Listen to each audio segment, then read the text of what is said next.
Alright, hey guys and what's up everybody, it's Devesh back it again with a fresh video. So आज finally हमने एक new book की series को start कर दिया है जो कि बीकॉम प्रोग्राम और बीकॉम ऑनर्स के बच्चों के लिए काफ़ी ज़्यादा अच्छी होने वाली है। इस बुक का नाम है हमारी बिजनेस लॉ। जी हाँ, आपने ऊपर देख लिया होगा बिजनेस लॉ।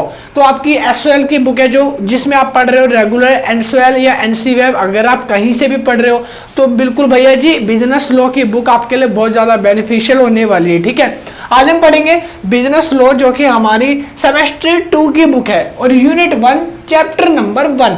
तो देखो बिजनेस लॉ की जितनी बुक है ना पूरी की पूरी एक बुक है जिसमें टोटल है 5 यूनिट। मैं पांचों यूनिट को कवर कराऊंगा। 12 चैप्टर है, 12 के 12 को लेके मारेंगे और 12 के 12 कवर करवाएंगे। ठीक है, टेंशन नहीं लेने का, एग्जाम से पहले पूरी बुक खत्म करवाऊंगा आपकी, मैं गारंटी लेता हूं। और अगर किसी को भी नोट्स परचेज करने हैं इस बुक के तो नोट्स बिल्कुल बन चुके हैं और रेडी हैं, थोड़े बहुत बनने वाले हैं। तो नोट्स परचेज करने के लिए कॉन्टैक्ट नंबर डिस्क्रिप्शन में दे रखा है, जाके कॉन्टैक्ट करो, नोट्स परचेज कर सकते हो। ठीक है, और यहाँ पे आपको कॉन्टैक्ट नंबर दिख रहा होगा, यही कॉन्टैक्ट नंबर है। व्हाट्सएप पे हाई मैसेज करके नोट्स परचेज कर सकते हो, नोट्स ले सकते हो। और जिसने भी मेरी चैप्टर वाली वीडियो नहीं देखी मैं बता दूं, सारी वीडियोस का लिंक डिस्क्रिप्शन में आपको मिल जाएगा। चैप्टर 1, 2, 3, यूनिट 1, 2, 3 इसकी सारी कंप्लीट सिलेबस वाली वीडियो मैं डालने वाला हूं चैनल एक्सप्लेन पे। बस चैनल को लाइक करना और चैनल को सब्सक्राइब करके कनेक्टेड रहना। आइए करते हैं वीडियो को स्टार्ट। सारे कॉन्सेप्ट आपको इसी एक वीडियो में मिल जाएंगे। ठीक है, तो डोंट वरी, चिंता मत करो, मैंने भी नेट फूका है, थोड़ा नेट फूको और देखो। तो आइए स्टार्ट करते हैं। सबसे पहले हमने देखा meaning and nature of contract. सबसे पहले हम देखेंगे इंडियन कॉन्ट्रैक्ट एक्ट होता क्या है। तो देखो कॉन्ट्रैक्ट एक्ट एक ऐसा एक्ट है जहां पर कम से कम मोर देन वन आदमी, या बोल सकते हो दो या दो से ज्यादा आदमी मिलकर जब कोई कॉन्ट्रैक्ट करते हैं, कोई गठबंधन करते हैं, कोई अनुबंध बनाते हैं, उसको हम बोलते हैं कॉन्ट्रैक्ट। क्या बोलते हैं? कॉन्ट्रैक्ट। और वो कॉन्ट्रैक्ट क्या होता है? एक सेम पर्पस के लिए कोई भी दो आदमी मिलकर किसी भी तरह से आपस में जुड़ते हैं या कॉन्टैक्ट करते हैं तो उनको बोलते हैं हम सेम पर्पस वाले पर्सन्स को कॉन्ट्रैक्ट एक्ट। समझ आ गया? और ये कॉन्ट्रैक्ट एक्ट जो है सबसे पहले आया था कम इन फोर्स, मतलब कि पावर में इसको कब लाया गया? 1872 सितंबर 1। हाँ जी, इस डेट को याद कर लो। इस डेट पे मेरा बर्थडे आता है तो याद कर लो। मेरा बर्थडे नहीं आता, बस मैंने याद करने के लिए बताया। वैसे कैटरीना कैफ का बर्थडे आता है तो अब जरूर याद हो जाएगा। ठीक है, तो बिल्कुल भैया सिंपल सा तरीका है। कैटरीना कैफ का बर्थडे कब आता है? 1 सितंबर 1872। हाँ जी, बस ये याद कर लो, हो गया। अब उसके बाद हम बात करते हैं नीचे meaning and nature of contract. उसके बाद लिखा है मैंने एक contract has been defining a follows.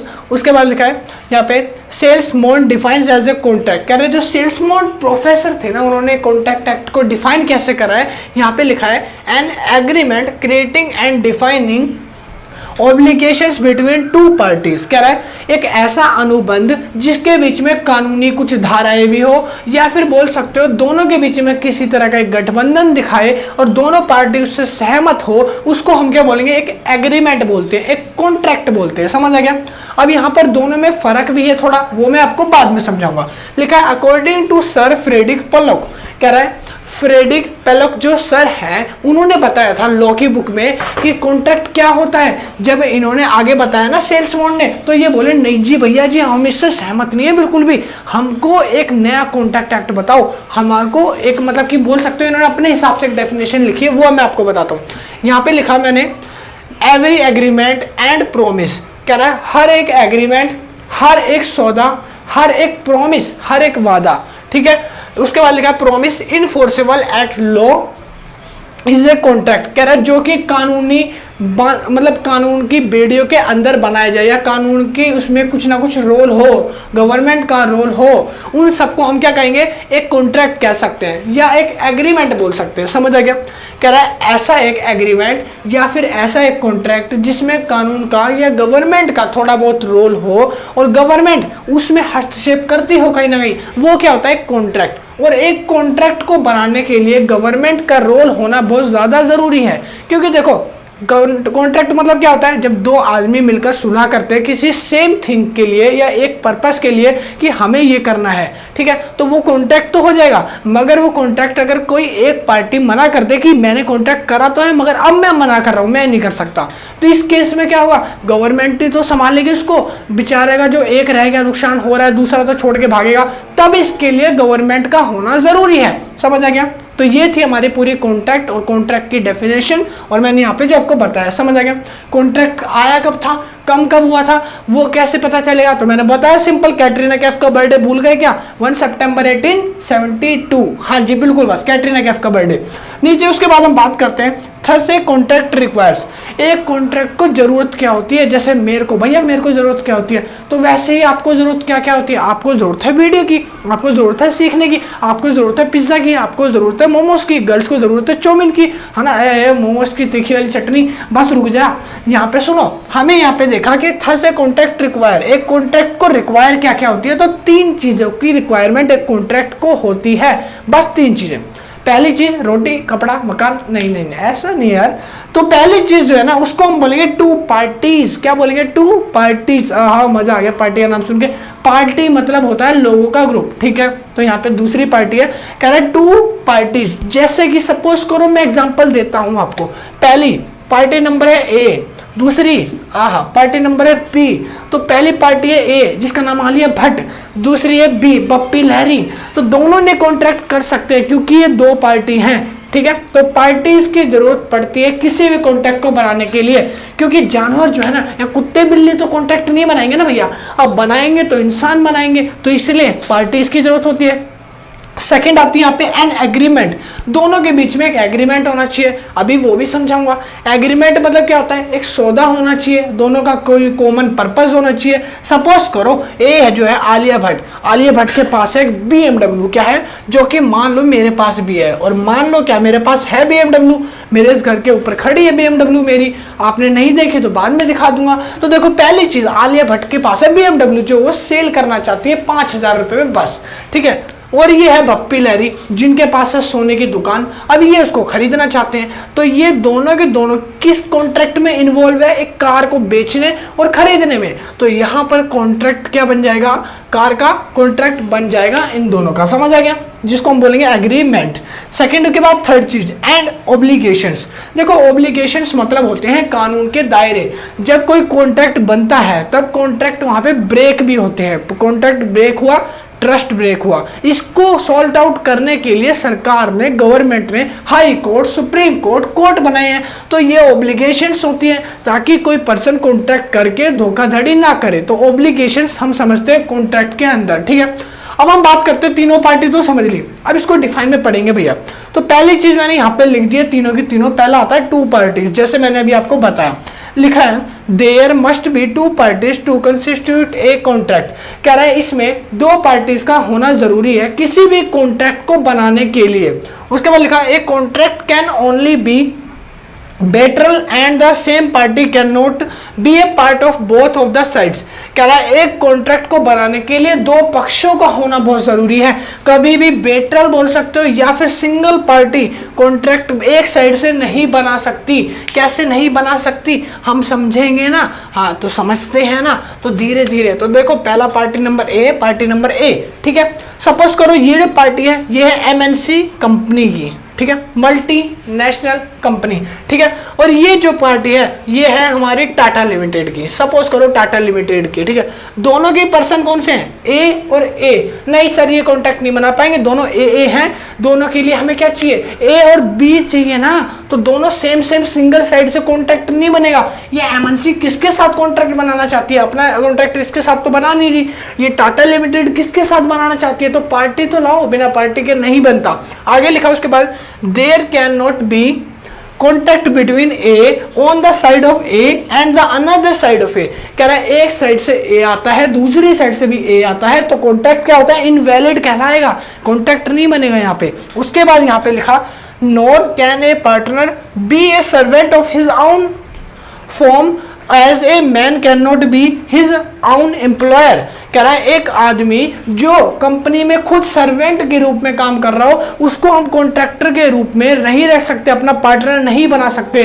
Contract के अंदर, ठीक है, क्योंकि वो खुद ही एज ए सर्वेंट है। और यहाँ पे लिखा है क्या, कह रहा है mean can not be his own employer, कह रहा है, और उसको किसी ने नियुक्त नहीं करा होना चाहिए, मतलब कि वो अपने आप आया होना चाहिए, ठीक है। कॉन्ट्रैक्टर उसको कहते हैं, किसी के द्वारा किसी को रखा गया, जैसे मैंने किसी को, सपोज करो मैंने आलिया भट्ट को अपने नीचे जॉब पे रख लिया, हाँ मान लो जॉब पे रख लिया, तो अब वो जो है ना, मैं उसके साथ कॉन्टैक्ट नहीं कर सकता क्योंकि वो पार्टनर नहीं है, वो क्या है, मेरे नीचे एक सरकारी एम्प्लॉय बोल सकते हो, उसको सर्वेंट बोल सकते हो, वो ऐसे काम कर रही है, ठीक है। उसके बाद यहाँ पे लिखा है a person can not enter into a contract with himself, कह रहा है एक पर्सन अपने आप चाहे या अपनी मनचाही से कॉन्ट्रैक्ट के बीच में ऐसे नहीं आ सकता, ठीक है। कॉन्ट्रैक्ट के कुछ रूल्स हैं, कुछ नियम्स हैं, मान सम्मान प्रतिष्ठा परंपरा अनुशासन है जिसको फॉलो करना पड़ेगा। तो ये थे कॉन्ट्रैक्ट के, मैंने बताया टू पार्टीज क्या क्या होती है। अब हम बात करेंगे एन कॉन्ट्रैक्ट की, सेकंड पॉइंट है हमारा एन कॉन्ट्रैक्ट, ठीक है।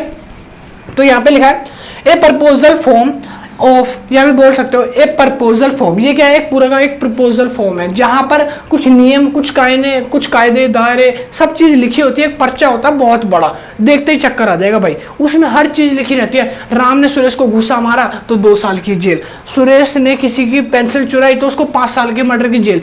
तो भाई ऐसे ही नियम कानूनों का जो पर्चा होता है ना, उसको एग्रीमेंट कहलाता है, वो प्रपोजल फॉर्म कहलाता है, वो समझ आ गया। आगे लिखा उसके बाद one party to do as abstain from, यहाँ पे लिखा है doing a particular act and its acceptance by the other party, कह रहा है एक पार्टी जो यहाँ पर एग्रीमेंट लिखने वाली, छापने वाली होती है, जो मोहर लगा के देती है, दूसरी पार्टी जो उसको एक्सेप्ट करती है, वो एक्सेप्टेंस करती है, वो पार्टी होती है। यहाँ पे 2 पार्टीज तो होती है जो मैंने आपको बताया था, ठीक है। कह रहा है are the 2 essentials element of a agreement, कह रहा है एग्रीमेंट के 2 इसेंशियल्स एलिमेंट भी कहलाते हैं यही दोनों, एक जो क्या एक्सेप्ट करने वाली और एक जो क्या बनाने वाली कॉन्ट्रैक्ट को। उसके बाद लिखा an agreement occurs when two mindset meets for a, यहाँ पे लिखा कॉमन पर्पस, कह रहा है ऐसी 2 पार्टीज जो आपस में मिलती हैं और मिलके एक साझेदारी बनाती है, और साझेदारी बना के किसी चीज को खरीदने का या किसी चीज को बेचने का डिसीजन लेती है, और 2 पार्टी जब आपस में जुड़ती हैं तो उसको हम बोलते हैं एक कॉन्ट्रैक्ट बन जाता है। जब दोनों के माइंडसेट एक कॉमन पर्पस की तरफ जाएं, कॉमन चीज की तरफ इशारा करें, जैसे मैंने ऊपर भी एग्जाम्पल दिया था एमएनसी या फिर टाटा लिमिटेड, इससे पहले के कार वाला एग्जाम्पल दिया था ना, पप्पी लहरी वाला, भूल गए पप्पी लहरी। तो देखो सर उसमें क्या था, आलिया भट्ट कार खरीदना बेचना चाहती थी और जो पप्पी लहरी हमारे वो कार खरीदना चाहते थे, तो यहाँ पर दोनों का पर्पस क्या था, सेम था, उसी कार के ऊपर था। तो यहाँ पर इसी तरह के एग्रीमेंट होते हैं जिनके पर्पस और 2 माइंडसेट एक जैसे हो। तो यहाँ पर हो गया कॉन्ट्रैक्ट का एग्रीमेंट खत्म।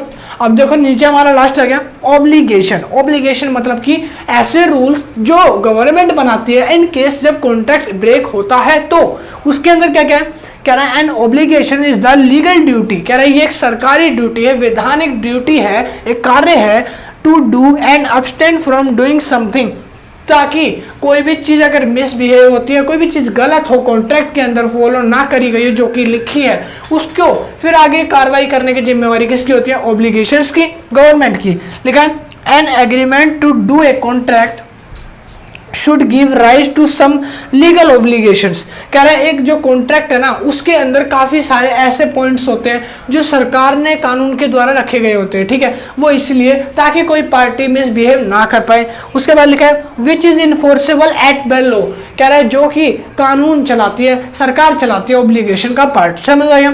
तो ये बस 3 पार्ट्स होते हैं कॉन्ट्रैक्ट के अंदर जो जरूरी होते हैं बहुत ज्यादा।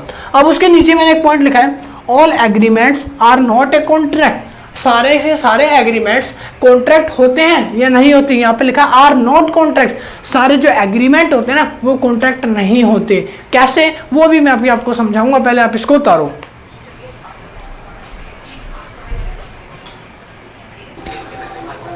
हाँ फ्रेंड्स, तो अभी तक जो मैंने बताया था आपने उतार लिया होगा। तो अब उसके बाद हम क्या करने वाले हैं, यहाँ पे मैंने जैसे कि एक लास्ट हेडिंग आपको बता के छोड़ा था, जहां पे मैंने बताया था all agreement are not a contract, जितने भी एग्रीमेंट होते ना वो कॉन्ट्रैक्ट नहीं होते, मगर जो कॉन्ट्रैक्ट होते हैं ना वो सारे के सारे एग्रीमेंट होते हैं। एक एग्जांपल देके समझाता हूँ, जैसे कि आपने एक कहावत सुनी होगी, कभी जो बहू है ना वो भी सास थी, या बोल सकते हो कभी सास से वो बहू थी। अरे मान लो, सोच लो, मेरे को पता है मैंने क्या बोला, तो मान लो मैंने जो बोला है उसका मतलब है कभी जो सास है ना वो भी कभी बहू थी, ठीक है। तो इसमें कहने का मतलब क्या है, देखो एक तरफ है सास और एक तरफ है बहू, ठीक है।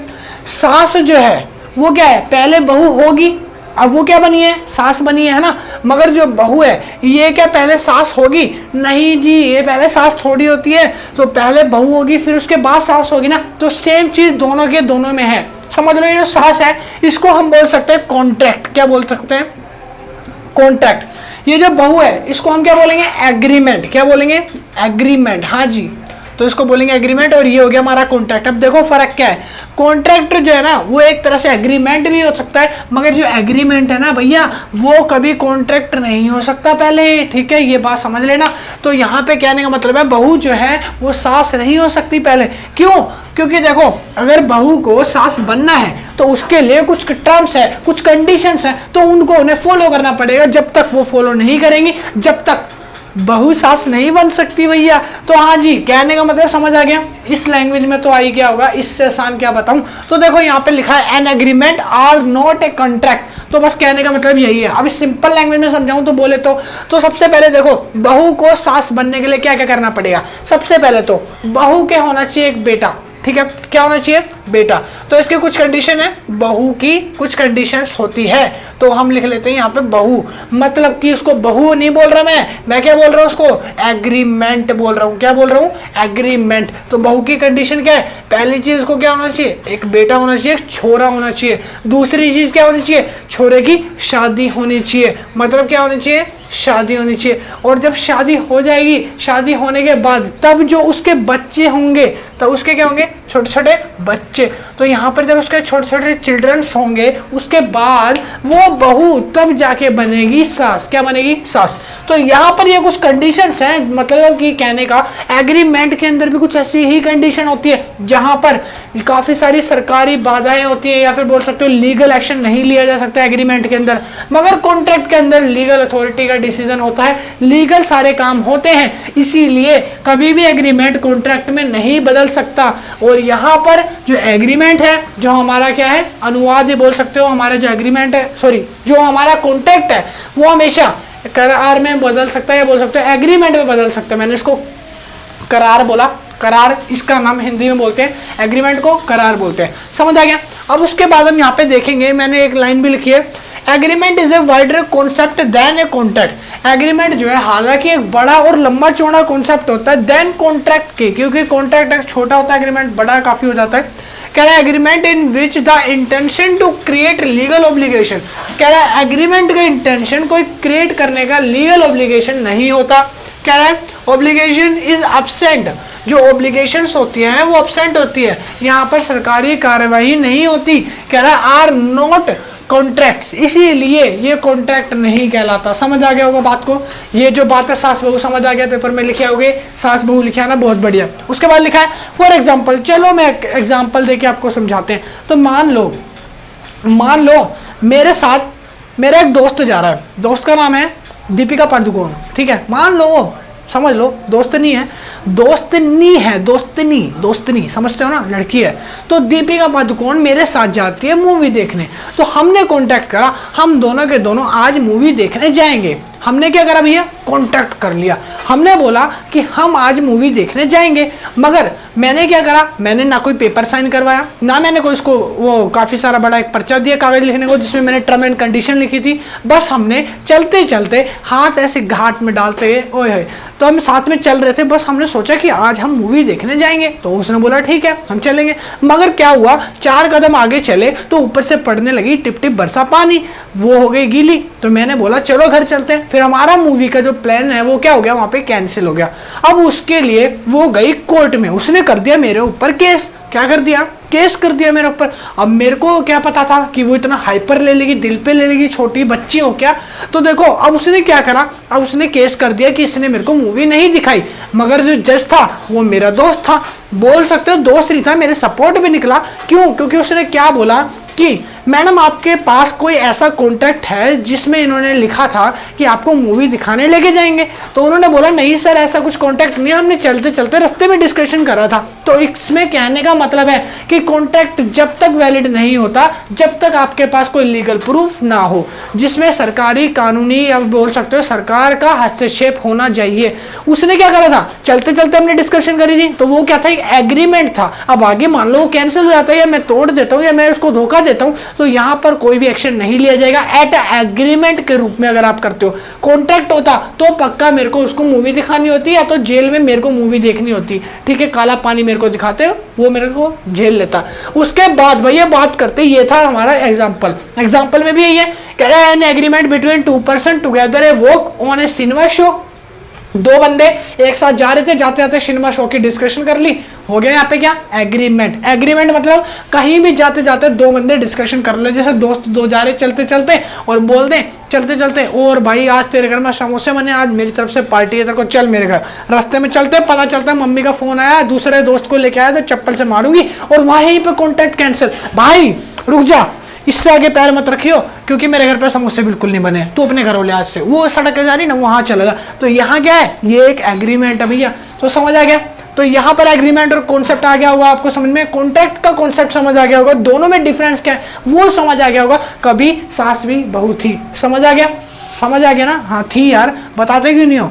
उसके बाद नीचे लिखा all obligation also does not, या बोल सकते हो डू नॉट कंटिन्यू कॉन्टैक्ट। कह रहा है जितनी भी ऑब्लिगेशन है वो सारी की सारी कंस्टिट्यूट होनी चाहिए एक कॉन्टैक्ट में, अगर नहीं होती तो क्या होगा। उसके नीचे मैंने लिखा है लीडिंग केस। एक आपको लीडिंग केस फिर से बताता हूँ, ये लीडिंग केस बेल्फोर वर्सेस बल्फोर का है और ये लीडिंग केस 1990 में घटा था असली में एज अ एग्जिस्ट में। और यहाँ पर क्या था, ये लीडिंग केस बहुत बार एग्जाम में पूछा आता है, बुक्स में भर भर के आता है, हर जगह आता है, ये लीडिंग केस बहुत इंपॉर्टेंट है, तभी मैंने यहाँ पे नहीं लिखा है ना जी। इंपॉर्टेंट तो है, 100% आ सकता है, मगर मैंने यहाँ लिखा क्यों नहीं, क्योंकि मैं आपको वैसे ही समझाऊंगा।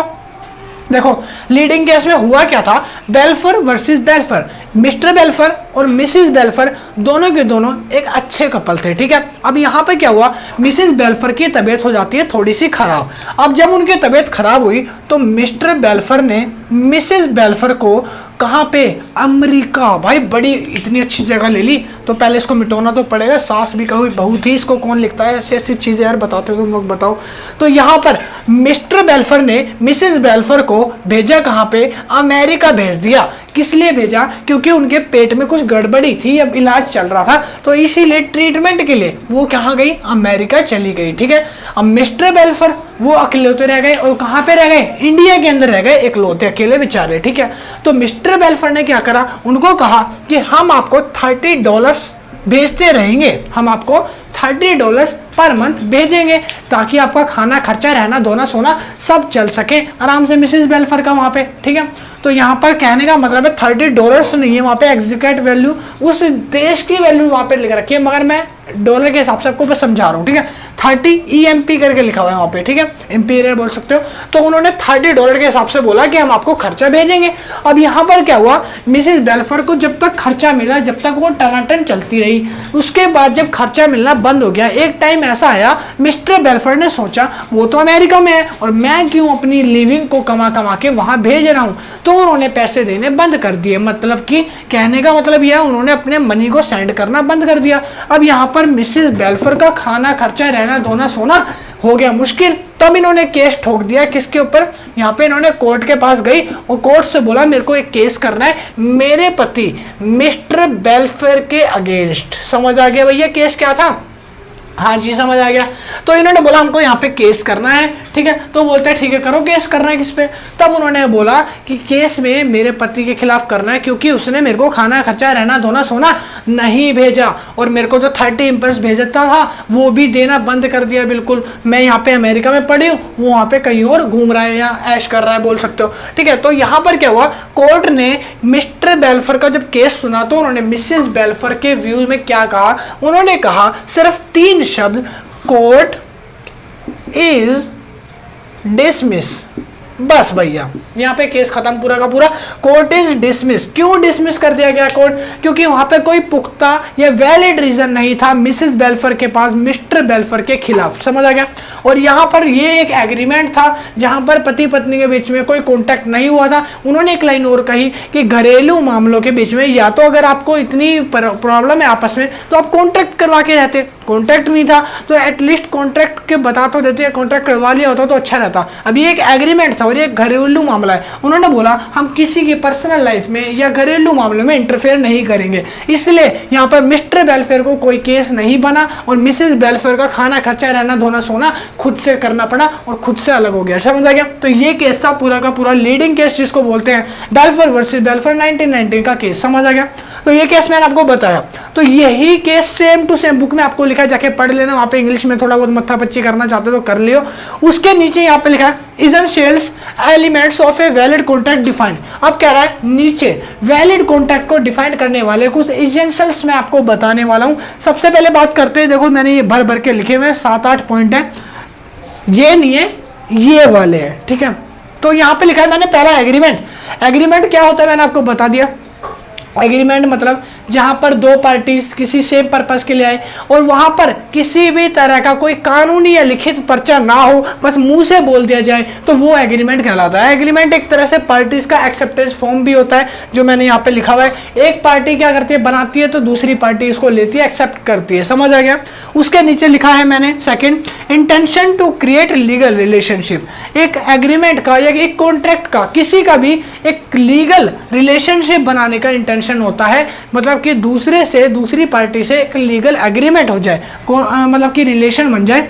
उसके बाद लिखा है फ्री कंसेंट होता है, यहाँ पे कोई ज्यादा कंसेंट नहीं होते। उसके बाद यहाँ पे लिखा है कंपीटेंट पार्टीज होती है, लॉफुल कंसिडरेशन होता है, अगर कॉन्ट्रैक्ट वैलिड या ब्रीच हुआ तो उसके लिए आपको लॉफुल कंसिडरेशन है। पॉइंट नंबर 6 लीगल ऑब्जेक्टिव्स होते हैं यहाँ पे। Point number 7 not expressly declared valid by law. क्या लग गया? ये पूरा का पूरा वैलिड बाय लॉ होता है, मतलब कि लॉ द्वारा तो होता है, मगर यहाँ पर अगर मान लो एग्रीमेंट में आपने कोई मेंशन या टर्म एंड कंडीशन नहीं रखी तो वहां पर ये इनवैलिड भी होता है। उसके बाद लिखा है point number 8 complaints with legal formalities. यहाँ पर लीगल फॉर्मेलिटीज का होना जरूरी है, मगर इसमें नहीं पाया जाता एग्रीमेंट में। समझ आ गया? उसके नीचे लिखा है काइंड्स ऑफ कॉन्ट्रैक्ट। तो भैया अभी हम पढ़ेंगे काइंड्स ऑफ कॉन्ट्रैक्ट, एक एक करके सारे कॉन्ट्रैक्ट पढ़ाऊंगा। नीचे आपको भर भर के कॉन्ट्रैक्ट लिखे हुए नजर आ रहे होंगे, तो सारे कॉन्ट्रैक्ट डिफाइन करूंगा। सबसे पहले बात करेंगे हम वैलिड कॉन्ट्रैक्ट की। वैलिड कॉन्ट्रैक्ट क्या होता है, फिर हम पढ़ेंगे वॉइड कॉन्ट्रैक्ट क्या होता है, फिर हम पढ़ेंगे यहाँ पे जिसको मैंने लिखा वॉइडेबल कॉन्ट्रैक्ट, फिर उसके बाद पढ़ेंगे हम यहाँ पे इलीगल कॉन्ट्रैक्ट, उसके बाद पढ़ेंगे हम अनइनफोर्सेबल कॉन्ट्रैक्ट। समझ आ गया? तो ये 5 तरह के कॉन्ट्रैक्ट है जो हम ये सीखेंगे। उसके बाद पढ़ेंगे on the basis of modes of creation. Modes of creation के रूप में जो कॉन्ट्रैक्ट आते हैं, एक्सप्रेस कॉन्ट्रैक्ट और इम्प्लाइड कॉन्ट्रैक्ट, ये दोनों हम करेंगे। यहाँ पे लिखा है on the basis of extent of execution, यहाँ पे लिखा है एग्जीक्यूटेड कॉन्ट्रैक्ट या फिर बोल सकते हो एग्जीक्यूटरी कॉन्ट्रैक्ट, ये दोनों हम पढ़ेंगे।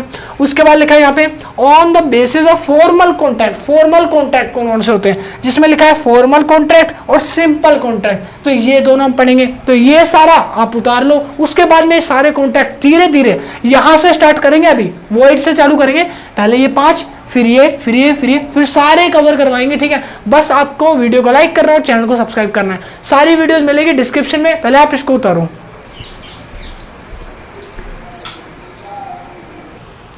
हाँ फ्रेंड्स, तो अभी तक जितना भी मैंने बताया था वो आपने उतार लिया होगा। तो अब उसके बाद हम स्टार्ट करने वाले हैं यहाँ पे। उससे बाद यहाँ पे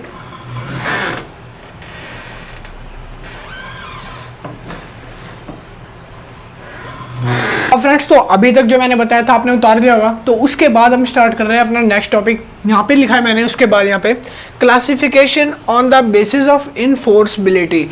यहाँ पे लिखा है मैंने, अभी आपको बताया था कि कौन कौन से टाइप्स के कॉन्ट्रैक्ट होते हैं, कौन कौन से टाइप्स के कॉन्ट्रैक्ट दिखाए जाते हैं। ठीक है, उन सबको मैं एक एक करके यहाँ पे डिफाइन करने वाला हूँ। तो सबसे पहले जो हमारा कॉन्ट्रैक्ट है उसका नाम है हमारा यहाँ पे वैलिड कॉन्ट्रैक्ट। तो देखो सबसे पहले क्या होता है, कॉन्ट्रैक्ट काफ़ी सारे होते हैं, कुछ होते हैं वैलिड, कुछ होते हैं इनवैलिड, कुछ होते हैं वॉइड। तो हम धीरे धीरे सारे टर्म्स एंड कंडीशन जितनी भी टर्म्स हैं वो सारी सीखेंगे। ठीक है, सबसे पहले हम बात करते हैं वैलिड कॉन्ट्रैक्ट की। तो देखो एक कॉन्ट्रैक्ट वैलिड कब होता है, जब उसको इन्फोर्स किया जाए किसके द्वारा, लॉ के द्वारा। ठीक है, सेकेंड चीज, वहां पे जो दोनों पार्टीज हैं, दोनों पार्टी एग्री करती हो किसी भी कॉन्ट्रैक्ट को करने के लिए।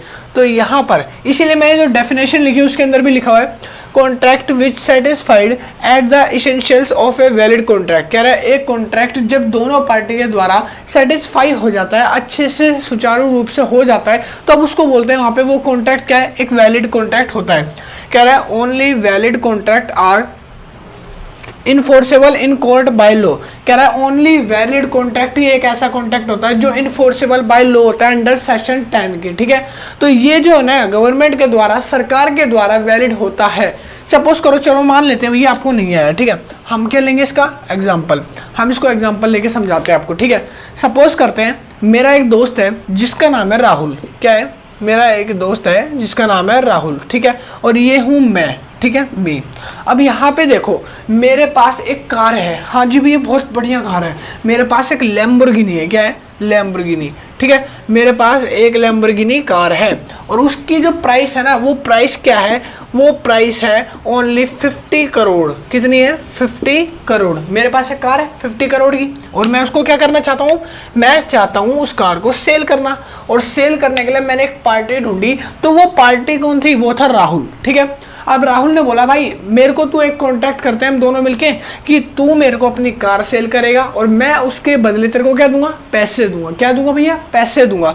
तो मैंने क्या करा, उसको 50 करोड़ की कार सेल कर दी। अब मैंने किसको बेची, यहाँ पे राहुल को, ठीक है, राहुल को सेल करी और राहुल ने उसके बदले मेरे को क्या दिए, गरम गरम क्या दिए, पैसे दिए। अब राहुल ने मेरे को उसके बदले पैसे दिए तो हमारा यहाँ पे डील देखो पूरा हो गया। मैंने क्या करा, कार बेची, राहुल ने कार खरीदी, उसके बदले उसका रिइंबर्समेंट दिया, पैसे दिए। तो यहाँ पे दोबारा देखते हैं, मैंने कार बेची, राहुल ने कार खरीदी, तो यहाँ पर पूरी की पूरी डील सेटिस्फाई थी। राहुल किसी दबाव में आकर या फिर जो है ना फ्री कंटेंट हो रखा था, यहाँ पे फ्री कंसेंट था, राहुल को किसी भी दबाव में आकर या किसी भी मजबूरी के कारण मेरी कार को नहीं खरीदना पड़ा, और मेरे को भी किसी मजबूरी, फ्री कंसेंट था, मैं भी, मेरे को किसी ऐसी चीज के दबाव के कारण कार को नहीं बेचना पड़ा जो नहीं होनी चाहिए, इनफोर्सेबल बाय लॉ, ठीक है। तो यहाँ पे इनफोर्सेबल बाय लॉ का कहने का मतलब है कि दो पार्टी फ्री कंसेंट होके अपने ओपन माइंड से अच्छे से सोच समझकर जब अपने कॉन्ट्रैक्ट को बनाती है या अपनी जो है ना बातों को आगे बढ़ाती है, या फिर बोल सकते हो दोनों की दोनों पार्टी मैच्योर रूप से अपने साथ एक कॉन्ट्रैक्ट करती है, तो उसको वैलिड कॉन्ट्रैक्ट कहते हैं। एक चीज और, वैलिड कॉन्ट्रैक्ट की जो माइनर एज है वो है कम से कम मान लो 18 से 35 मान सकते हो, ठीक है। 18 से तो अबोव ही है, ठीक है।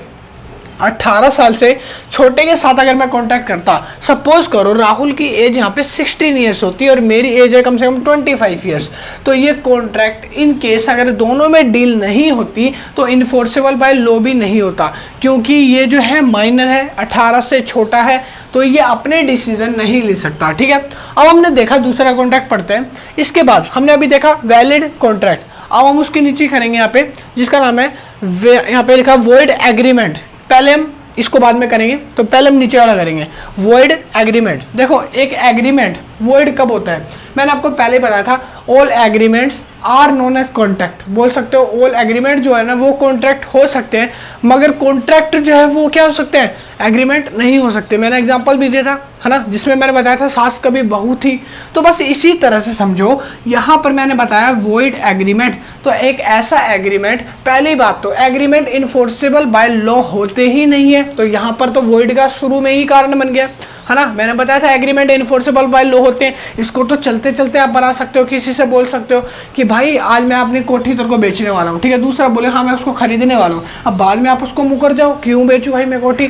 तो देखो इसी जगह यहीं पे क्या हो जाते हैं, वॉइड एग्रीमेंट हो जाते हैं। उसके बाद यहाँ पे मैंने लिखा भी है, कह रहा है a void agreement defines would be an agreement with no legal values. कह रहा है इसकी कोई लीगल वैल्यूज नहीं होती। सपोज करो मैं एक एग्जांपल देता हूँ, यहाँ पे एक पार्टनर है ए, एक पार्टनर है बी, ठीक है, और अब मैंने क्या करा, इन दोनों के बीच में एग्रीमेंट हो रहा था, तो इनमें क्या एग्रीमेंट हुआ, इसने कहा, ए ने, भाई मैं तेरे को अपनी 50 करोड़ की एक संपत्ति है, बोल सकते हो कार है, चलो फिर से कार है, इसने बोला एक कार है जो 50 करोड़ की है, वो मैं तेरे को सेल करूंगा। क्या करूंगा, सेल करूंगा। अब रिम्बर्समेंट में बी को भी तो कुछ ना कुछ करना पड़ेगा ए के लिए, तो बी ने क्या कहा, बी ने मतलब कि बोला मैं तेरे लिए क्या करूं, तो ए ने कहा मैं तेरे को कार तो दे दूंगा 50 करोड़ की, बट तेरे को क्या करना है, तेरे को ना एक बंदा है सी, उसका क्या करना है, मर्डर करना है। क्या करना है, मर्डर। हाँ भैया जी मर्डर करना है, तो मर्डर कैसे करोगे, तो देखो यहाँ पर क्या है, ये इलीगल हो गया। तो देखो बी को जब सी का मर्डर करना पड़ेगा उस कार के लिए, तो यहाँ पर जो है ना लॉ क्या कहता है, कानून क्या कहता है किसी की भी चीज को लेने के लिए, किसी को भी लेने के लिए, पाने के लिए आपको किसी तीसरे का खून करना पड़े तो ये कहीं से भी इन्फोर्सेबल बाय लॉ नहीं होता। और यहीं पे ये एग्रीमेंट क्या हो गया, लीगल वैल्यूज इसमें है ही नहीं, नो लीगल वैल्यूज। उसके बाद लिखा ये लीगली वैधानिक भी नहीं होता, लिखा है ए वॉइड एग्रीमेंट, ये पूरा का पूरा एक वॉइड एग्रीमेंट हो जाता है। उसके बाद लिखा मीन द कॉन्ट्रैक्ट और agreement is no longer enforceable, ये कॉन्ट्रैक्ट कभी भी लंबे समय तक इन्फोर्सेबल होता ही नहीं है। इन्फोर्सेबल था मगर लॉ के द्वारा ही नहीं, इन्फोर्सेबल कब तक था, जब इसने कहा ये इसको कार बेचेगा, हाँ जी क्या बेचेगा, कार बेचेगा, मगर जब इसने कहा बाद में कि इसको मार के कार मिलेगी तो अभी ये क्या हो गया, इन्फोर्सेबल बाय लॉ। मतलब कि इन्फोर्सेबल बाय लॉ का मतलब है कहने का इसके अंदर कोई भी वैधानिक शक्ति है ही नहीं, इसको हम कहीं भी कॉन्ट्रैक्ट या एग्रीमेंट नहीं मान सकते, ठीक है, इसलिए क्या है वॉइड एग्रीमेंट। समझ आ गया। तो ये था हमारा वॉइड एग्रीमेंट। अब इसके नीचे हम पढ़ेंगे, अभी मेरे को पता है ऊपर वाला रह रहा है, रुक जाओ थोड़ा, देखो इसके नीचे मैंने लिखा है वॉइडेबल कॉन्ट्रैक्ट। क्या है वॉइडेबल कॉन्ट्रैक्ट, वॉइडेबल कॉन्ट्रैक्ट। तो देखो वॉइडेबल कॉन्ट्रैक्ट क्या होता है, कह रहा है a contract is a formal agreement, कह रहा है ये एक ऐसा कॉन्ट्रैक्ट है जो कि एक फॉर्मल एग्रीमेंट होता है between two parties that may be rendered enforceable for any number of legal reasons which may include failure by a parties or both। कह रहा है कि ये दो पार्टीज के बीच का एक एग्रीमेंट होता है जो कि इन्फोर्सेबल बाय लॉ भी होता है, मगर ये काफ़ी बार क्या हो जाता है किसी नंबर्स की वजह से या किसी नंबर ऑफ रीज़न की वजह से, जैसे लिखा है फॉलोइंग पार्टी का कोई रीज़न हो गया, एक पार्टी का कोई रीज़न हो गया, उस रीज़न की वजह से दोनों के बीच में ये डील नहीं हो पाती और ये क्या हो जाता है वॉइडेबल कॉन्ट्रैक्ट। तो इसका एग्जाम्पल क्या है, इसका एग्जाम्पल भी देते हैं। सपोज करो मेरे पास एक हाथी है, हाँ मेरे पास क्या है हाथी, पार्टी ए, मेरा नाम है पार्टी ए, मेरा जो दोस्त है उसका नाम है राजू प्रसाद, जिसका नाम है party number B. Party number B कौन है, राजू प्रसाद, आरपी। समझ आ गया। और मेरे पास क्या है एक हाथी है, एलिफेंट है, ठीक है। मेरे दोस्त को अपने अखरोट यहाँ से कश्मीर लेके जाने हैं, तो अब उसको क्या चाहिए, उसको चाहिए हाथी जिसपे वो रख के सामान लेके जाए। अब उसने मेरे से कहा कि भाई तुम अपना हाथी बेचोगे, तो मैंने कहा हाँ हाथी बेचेंगे, हाथी बेचना लीगल है, मैंने बोला चलो हाथी बेचेंगे। तब जब इसने कहा ठीक है मैं हाथी तुमसे कल खरीदने आता हूँ, मेरे को हाथी पसंद आ गया, कॉन्ट्रैक्ट हमने कर लिया, आपस में बातचीत कर ली, मगर जब वो हाथी लेने आया पता चला रात को हाथी के केले ज़्यादा खाने की वजह से मृत्यु हो गई। तो यहाँ पर रात को हाथी क्या हो गया, मर गया।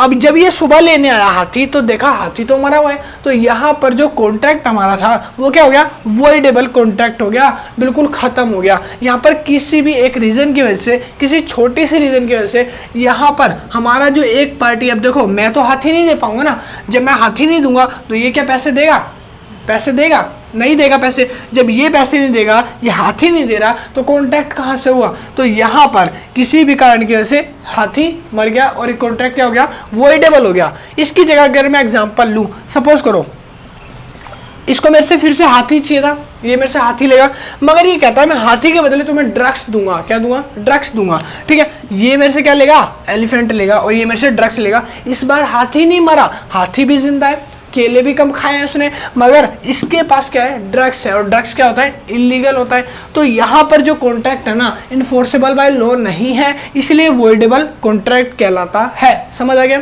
अब हमारी जो लास्ट कंडीशन रह गई थी जिसका नाम है हमारा वॉइड कॉन्ट्रैक्ट, तो अब हम करेंगे यहाँ पे वॉइड एग्रीमेंट, क्या था, सॉरी वॉइड कॉन्ट्रैक्ट, यहाँ एग्रीमेंट तो बता चुका हूँ, अब हम करेंगे यहाँ पे वॉइड कॉन्ट्रैक्ट। तो देखो वॉइड कॉन्ट्रैक्ट क्या होता है, वॉइड एग्रीमेंट एक ऐसा एग्रीमेंट है, वो तो मैं बता चुका हूँ, जहाँ पर हम चलते चलते कोई भी डिसीजन ले लेते हैं और कैंसिल कर देते हैं। दूसरी चीज यहाँ पे मैंने बताया भी वॉइड कॉन्ट्रैक्ट, वॉइड कॉन्ट्रैक्ट क्या होता है, तो देखो वॉइड कॉन्ट्रैक्ट क्या होता है, वॉइड कॉन्ट्रैक्ट एक ऐसा कॉन्ट्रैक्ट जो कुछ समय तक तो इन्फोर्सेबल बाय लॉ होता है, मगर कुछ समय के बाद वो इन्फोर्सेबल बाय लॉ नहीं रहता। जैसे कि यहाँ पे लिखा है an agreement may be enforceable all the times, कह रहा है हर टाइम इन्फोर्सेबल बाय लॉ होता है when it was entered into but later on due to certain reason, कह रहा है मगर बाद में किसी रीजन की वजह से ये इन्फोर्सेबल बाय लॉ नहीं रह जाता, किसी भी रीजन की वजह से, ठीक है। सपोज करो आज मैं आपको एक वो बताता हूँ कि एक दूसरा इसका केस एग्जांपल देके समझाता हूँ। मेरा एक दोस्त है, ठीक है, जैसे कि वो मान लो रहता है, उसका नाम है पटियाला पैक, ठीक है, हाँ तो पटियाला पैक। पटियाला पैग है ना जो, वो रहता है मध्य प्रदेश में। कहाँ पे रहता है? मध्य प्रदेश में, ठीक है। और मैं जो हूँ वो रहता हूँ यूपी में, दिल्ली में। तो मैं जो हूँ ना वो कहाँ रहता हूँ? दिल्ली में। और सपोज करो वहां पर बैन है क्या? दारू। वहां पर बैन है क्या? दारू। मध्य प्रदेश में बैन है दारू। पटियाला पैग को दारू नहीं मिली, वहां पे बैन है।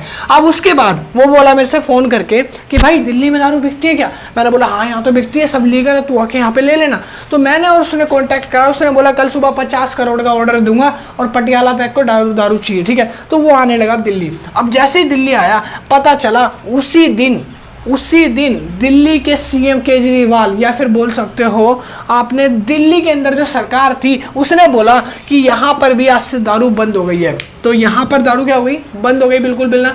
तो अब यहाँ पे दिल्ली में दारू कैसे मिलेगी? और ये जो है कॉन्टैक्ट हम कर चुके हैं कि इसको दारू देंगे, उसी दिन दारू बंद हो गई। हमने तो नहीं करी, किसी अनदर रीजन की वजह से। ये पहले दारू लीगल थी मगर अब किसी रीजन की वजह से इलीगल हो गई, तो इसके कारण हमारा कॉन्ट्रैक्ट हुआ नहीं, जिसको हम बोलेंगे वॉइड कॉन्ट्रैक्ट। समझ आ गया? जो इन्फोर्सेबल बाय लॉ तो होता है मगर किसी रीजन की वजह से बाद में वो इन्फोर्स हो जाता है, मतलब कि उसका कोई भी कॉन्ट्रैक्ट वैलिड नहीं रहता, इसलिए हम इसको बोलते हैं वॉइड कॉन्ट्रैक्ट। समझ आ गया? तो ये थी 4 टर्म्स एंड कंडीशन जिसमें बच्चों को काफी डिफाइन करने में मतलब कि दिक्कत आती है, मैंने आपको बताया। अब उसके नीचे हम देखेंगे, यहाँ पे पॉइंट नंबर है लास्ट हमारा ई, इलीगल एग्रीमेंट। देखो लीगल एग्रीमेंट और इलीगल एग्रीमेंट की 2 खास बातें होती हैं। क्या खास बातें होती हैं? पहली चीज तो वो लीगल है और दूसरा इलीगल है। दूसरी चीज वो इलीगल क्यों है, ये दिमाग में आता होगा ना, क्योंकि वो इलीगल है।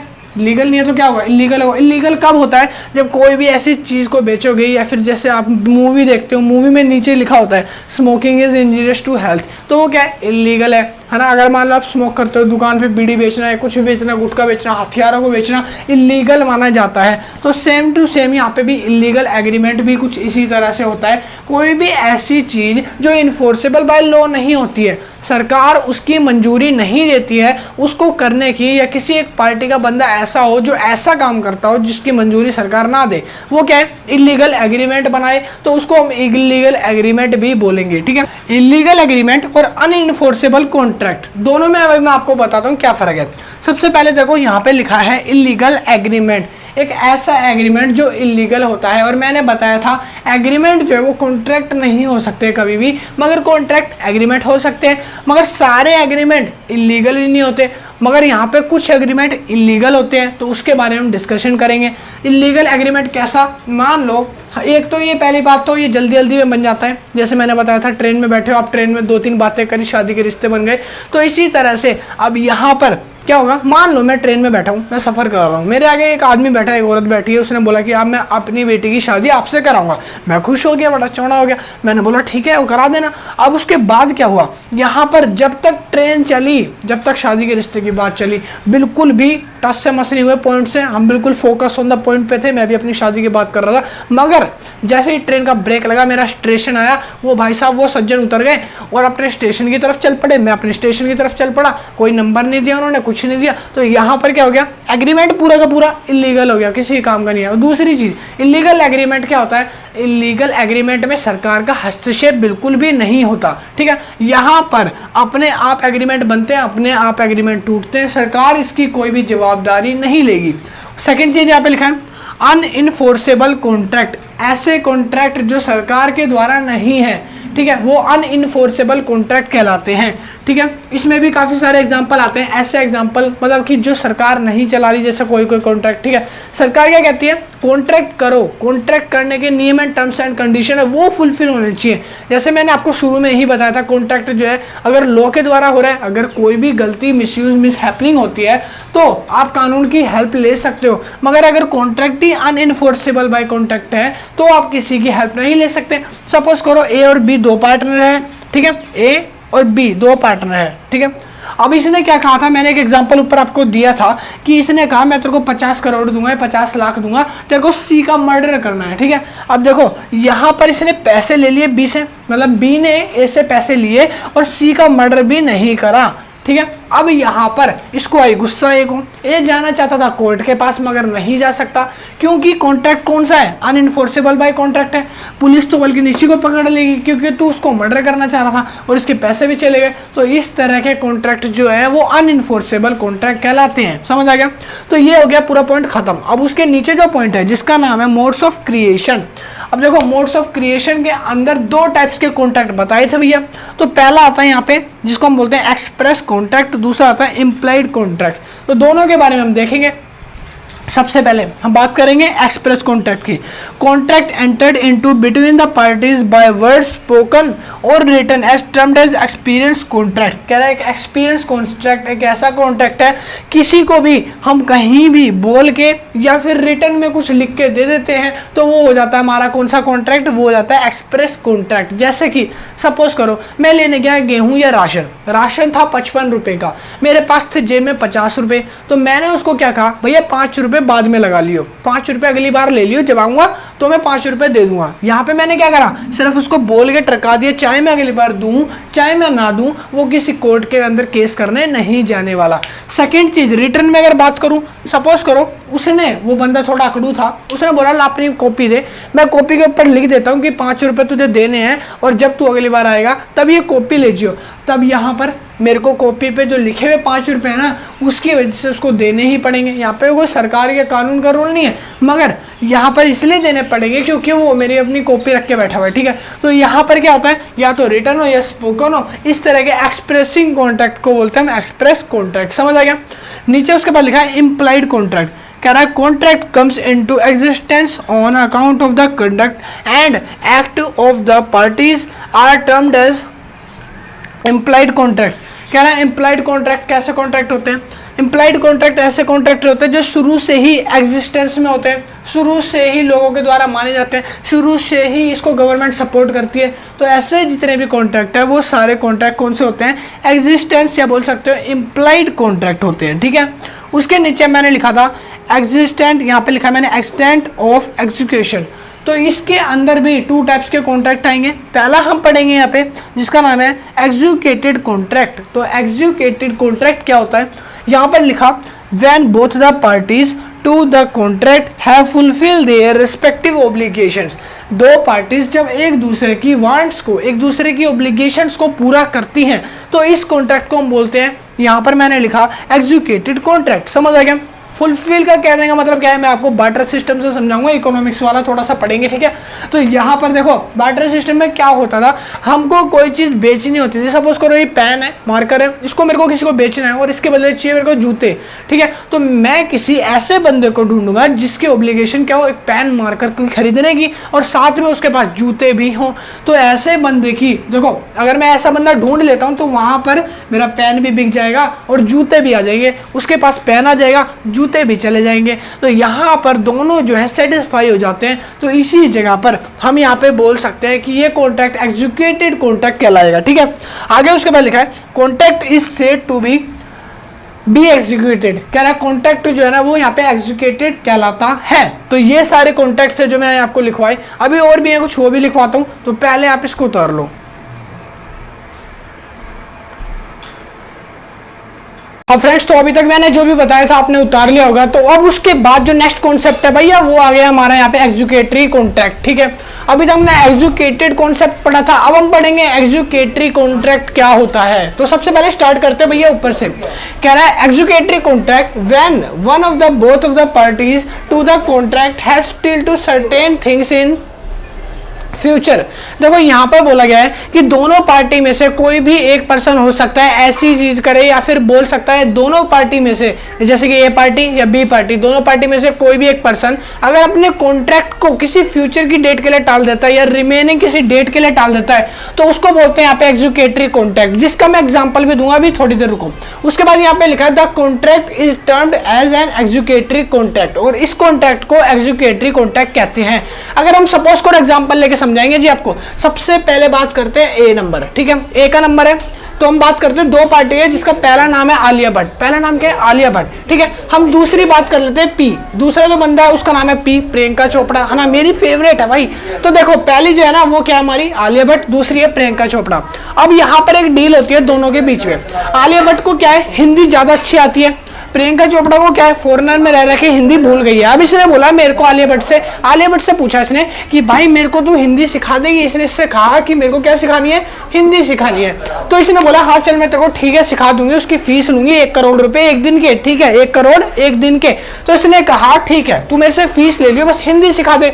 इसने बोला 1 महीने बाद आइयो, मैं तेरे को 1 महीने बाद हिंदी सिखा दूंगी और मेरे को मेरी फीस दे दियो। तो यहाँ पर क्या हुआ, अब वो 1 महीने बाद के लिए टाल दिया। कॉन्ट्रैक्ट तो हो गया मगर यहाँ पे क्या है, कॉन्ट्रैक्ट जो है एग्जीक्यूटरी है, मतलब कि फ्यूचर के लिए टाला गया है, अभी कोई एक्शन नहीं लिया गया इस पे, ठीक है। तो ऐसे कॉन्ट्रैक्ट को जो फ्यूचर के लिए टाले जाते हैं कोई एक्शन नहीं होता है दोनों पार्टीज की तरफ से। भी ना उसने पेमेंट करी ना उसने उसको पढ़ाया। अब 1 महीने बाद हो सकता है कॉन्ट्रैक्ट जो है वो वॉइड हो जाए, मतलब कि दोनों भूल जाए इस बात को। तो यहाँ पर दोनों के बीच में जो कॉन्ट्रैक्ट है इसको ही बोलते हैं एग्जीक्यूटरी कॉन्ट्रैक्ट। समझ आ गया? एग्जीक्यूटरी कॉन्ट्रैक्ट, ऐसा कॉन्ट्रैक्ट जिसमें दोनों पार्टीज किसी फ्यूचर की डेट दे दें या 1 महीने बाद 2 हफ्ते बाद ये काम मैं कर दूंगा मगर अभी कुछ एक्शन नहीं लिया तो उसको एग्जीक्यूटरी कॉन्ट्रैक्ट बोलते हैं, ठीक है। अब उसके नीचे हम पढ़ेंगे यहाँ पे, उसके बाद लिखा है ऑफर, प्रपोजल एंड एक्सेप्टेंस। तो भैया अब आ गया बड़ा मीठा टॉपिक। क्या आ गया? मीठा सा टॉपिक। क्या रहा? Offer, proposal and acceptance. तो हम ये सारी चीजें टर्म एंड कंडीशन सारी इसकी देखने वाले हैं। तो पहले हम बात करते हैं ऑफर की या फिर प्रपोजल की। तो ऑफर क्या होता है? ऑफर, मानो सपोज करो, सोचो कि मैंने आपको एक BMW गिफ्ट कर दी। हाँ जी मैंने आपको BMW गिफ्ट कर दी। मैंने क्या दिया? मैंने बोला अगर तुम मेरे लिए वहां से एक पानी का गिलास ले आओ तो मैं तुम्हें एक BMW दूंगा। मैं इतना रईस आदमी हूँ, जेब से निकाल के अभी दे दूंगा 1 करोड़ रुपए, ठीक है। तो मैंने क्या करा, बोला BMW गिफ्ट करूंगा जब तुम मेरे लिए पानी लाओगे। मैंने ऑफर दिया तुमको, तुम्हें कुछ काम करने के लिए। या फिर मैं बोलूं कि तुम्हारी पर्सनैलिटी बहुत ज्यादा अच्छी है, तुमसे मेरे को बेनिफिट होगा, तो मैंने तुम्हें ऑफर दिया कि तुम मेरे साथ काम करो, मैं तुम्हें उसकी पेमेंट करूंगा। तो मैंने यहाँ पे भी ऑफर दिया आपको। ऑफर या प्रपोजल का मतलब होता है एक पार्टी दूसरी पार्टी के प्रति अपनी विलिंगनेस दिखाती है, अपनी इच्छा शक्ति जाहिर करती है कि मैं तुम्हारे साथ काम करने के लिए तैयार हूं। अपनी विलिंगनेस को शो करना एक दूसरी पार्टी को, उसको ऑफर या प्रपोजल बोलते हैं। ऑफर या प्रपोजल ऐसे एक फॉर्म होता है जिसको हम बोलते हैं ऑफर या प्रपोजल फॉर्म, ठीक है। और यहां पर लिखा है एक्सेप्टेंस। तो एक्सेप्टेंस में क्या होता है, एक पार्टी जिसको ऑफर हम कर रहे हैं, मैंने अपनी BMW को, या फिर बोल सकते हो मैंने जो है ऑफर किसको करा है, आपको, कि मैं आपको लेके और आपको उसके बदले पेमेंट करूंगा। और यहां पर आप जो हो अगर उस ऑफर को एक्सेप्ट करते हो तो आप बनते हो यहाँ पे क्या, एक्सेप्टेंस। समझ आ गया? उसके बाद यहाँ पे लिखा है, पहला पॉइंट है यहाँ पे ऑफर। ऑफर क्या होता है? तो यहाँ पे मैंने इसी की डेफिनेशन लिखी है, व्हेन वन पर्सन, उसके बाद यहाँ पे लिखा when one person signifies to another his willingness to do or to abstain from doing anything। कह रहा है एक आदमी दूसरे आदमी को किसी भी तरह से कन्फेस करता है या फिर उसको इच्छा शक्ति बताता है कि मैं जो हूँ तुम्हारे साथ काम करने के लिए तैयार हूँ, ठीक है। तो उसको बोलते हैं, कहता है कुछ भी करने को अगर तैयार हो उसको बोलते हैं ऑफर दे रहे हैं। with a view absenting the assent to that offer to such act or absentees। कह रहा है यहाँ पर एक पार्टी जब दूसरे पार्टी को किसी भी काम को करने के लिए कन्फेस कर लेती है, विलिंगनेस अपनी दिखाती है, उसके बाद he is said to make a proposal. तब वो दोनों पार्टीज मिलकर एक प्रपोजल को बनाने का डिसाइड करते हैं। वो सोचते हैं कि अब हमें एक प्रपोजल बनाना चाहिए जिसमें दोनों पार्टी के कॉन्ट्रैक्ट शामिल हो, ठीक है। अब उसमें यहाँ पे ये बताया, तो ऑफर के डेफिनेशन के अंदर नीचे देखो यहाँ पे 2 आपको टर्म्स दिखेगी, 2 वर्ड्स दिखेंगे, वो मैं आपको समझाऊंगा।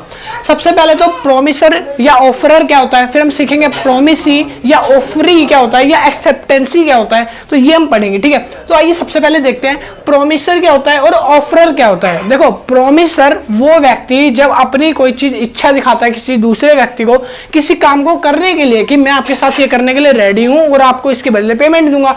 तो यहाँ पर वो जो पर्सन है वो क्या है, एक प्रोमिसर है। और वो जो प्रपोजल बनाता है तो उस प्रपोजल को बनाने वाला पर्सन, यहाँ पे लिखा है the person making the proposal और ऑफर ऑफर या प्रपोजल बनाने वाला व्यक्ति वो होता है ऑफरर, या फिर क्या बोल सकते हो आप उसको दूसरा प्रोमिसर। क्या बोल सकते हो? प्रोमिसर। समझ आ गया? वादा करने वाला या फिर बोल सकते हो ऑफर बनाने वाला, जो बनाता है ऑफर, जो इच्छा शक्ति जाहिर करता है। अब दूसरी चीज, अब उस ऑफर को बनाया किसके लिए गया? एक्सेप्टेंसी के लिए। एक्सेप्टेंसी उसको एक्सेप्ट करेगा तो करेगा ना, करने दो। उसके बाद यहाँ पे लिखा प्रोमिसी और ऑफरी एक्सेप्टेंसी। प्रोमिसी ऑफरी क्या होता है? तो यहां पर लिखा the person to whom the offer is made. कह रहा है ऐसा पर्सन जिसके लिए उस ऑफर को बनाया गया हो। मान लो मैंने आपके लिए ऑफर बनाया, मैंने आपको कहा आप मेरे साथ काम करो, मैं आपकी पेमेंट करूंगा। तो उसने बोला ठीक है मैं काम करूंगा, मैं तैयार हूं। तो मैंने क्या करा, फटाफट से एक ऑफर बना दिया, एक प्रपोजल बना दिया। मैंने प्रपोजल आपको दिया, आप वहां पे एक्सेप्ट कर रहे हो, तो आप क्या हो? एक्सेप्टेंसी हो, या फिर आप क्या हो? यहां पर मैंने बताया था प्रोमिसी हो जाते हो। समझ आ गया? बस दोनों में यही डिफरेंस है और कुछ डिफरेंस इसमें नहीं है। उसके नीचे हम बात करते हैं क्लासिफिकेशंस ऑफ ऑफर। देखो ऑफर की काफी सारी क्लासिफिकेशंस होती है। तो पहली जो है वो आती है यहाँ पे जनरल ऑफर।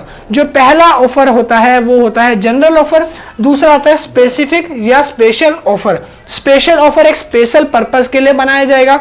उसके बाद आता है क्रॉस ऑफर, ठीक है। उसके बाद आता है यहाँ पे काउंटर ऑफर, फिर आएगा स्टैंडिंग और कंटिन्यूइंग और ओपन ऑफर। यहाँ पे और आएगा और ओपन ऑफर, ठीक है। तो इसके बारे में कुछ ज्यादा ब्रीफली नहीं पूछता, तो बस इसके क्लासिफिकेशन जो इसके टाइप्स है वो आप एक तरह से इसको रीड आउट कर लेना, सारी पॉइंट्स पढ़ लेना। उसके बाद यहाँ पे लिखा है essentials of a valid offer. अब हम पढ़ेंगे एसेंशियल्स क्या क्या होती है एक वैलिड ऑफर होने की। एक वैलिड ऑफर कब होता है? देखो सिंपल सी बात है, वैलिड ऑफर या फिर वैलिड कॉन्ट्रैक्ट कब होता है? जब दोनों पार्टीज एग्री करती हो किसी भी चीज को करने के लिए। तो ऑफर में भी यही चीज होगी, जब भी वो एसेंशियल वैलिड होगा, वरना नहीं होगा। तो आइए देखते हैं। पहली चीज, it must be capable of creating legal relation. कह रहा है दोनों जो है पार्टीज उनके बीच में क्रिएट हो रहा हो लीगल रिलेशन उस ऑफर की वजह से, ठीक है। तो यहां पर वो क्या होगा? एसेंशियल होगा। उसके बाद second, it must be create, it must, उसके बाद जो सेकंड पॉइंट है वो लिखा है it must be certain definite and not wagyu. कह रहा है ये कभी भी फेक नहीं होना चाहिए किसी दूसरी पार्टी से, मतलब कि ऐसा नहीं होना चाहिए कि धोखाधड़ी हो रही है किसी पार्टी के द्वारा। यहाँ पर एकदम अच्छे से डील होनी चाहिए, ठीक है। उसके बाद लिखा है it must be communicate to the offeree. कह रहा है यहाँ पर जो ऑफरी होता है ना, जो एक्सेप्ट कर रहा है उसको ऑफर को, ठीक है, उससे अच्छा कम्युनिकेट बना रहता है। उसके बाद लिखा है इट मे बी कंडीशनल। ये कंडीशनल होता है क्योंकि जब भी हम किसी को ऑफर प्रोवाइड करते हैं तो हम उस पर टर्म एंड कंडीशन तो लिखते ही हैं कि हम आपसे ये कराने वाले इस चीज की चार्ज करेंगे, ठीक है। तो ये क्या होता है? कंडीशनल ऑफर होता है। उसके बाद यहाँ पे लिखा द ऑफर में बी एक्सप्रेस और इम्प्लाइड। कह रहा है जो ऑफर है ना वो एक्सप्रेस भी होता है, इम्प्लाइड भी होता है। मैंने आपको बताया था एक्सप्रेस में, जैसे कि मैंने बताया था आप रिटर्न दे सकते हो या स्पीकिंग दे सकते हो, ठीक है, ओरल हो गया। तो ये सारी चीजें ऑफर में होती है जब वो जाके एक गुड वैलिड एसेंशियल ऑफर कहलाता है। तो ये पॉइंट्स थे, ये सारे आप नोट डाउन कर लो, इनको उतार लो। उसके बाद भैया अगला लिखवाएंगे, तो पहले आप इसको उतारो।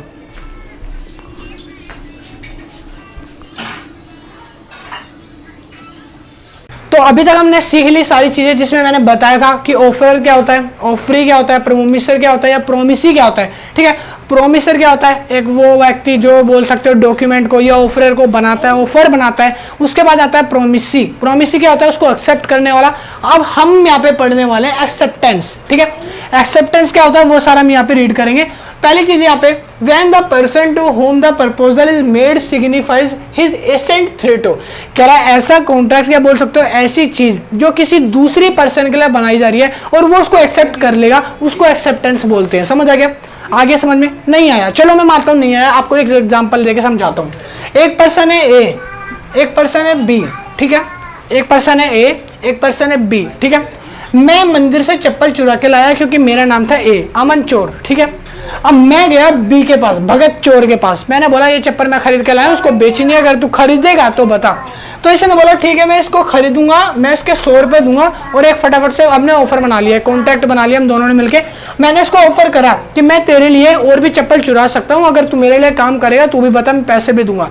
तो मैंने क्या करा एज ए ऑफर, मैंने इसको क्या करा? ऑफर दिया, ऑफर बनाया, बिल दिया, इसने एक्सेप्ट करा। तो ये क्या हो गया? एक्सेप्टेंसी। और बस कहानी खत्म। तो यही काम होता है एक्सेप्टेंस का। उसके बाद यहाँ पे लिखा मैंने नीचे, कह रहा है the proposal when accepted becomes a promise.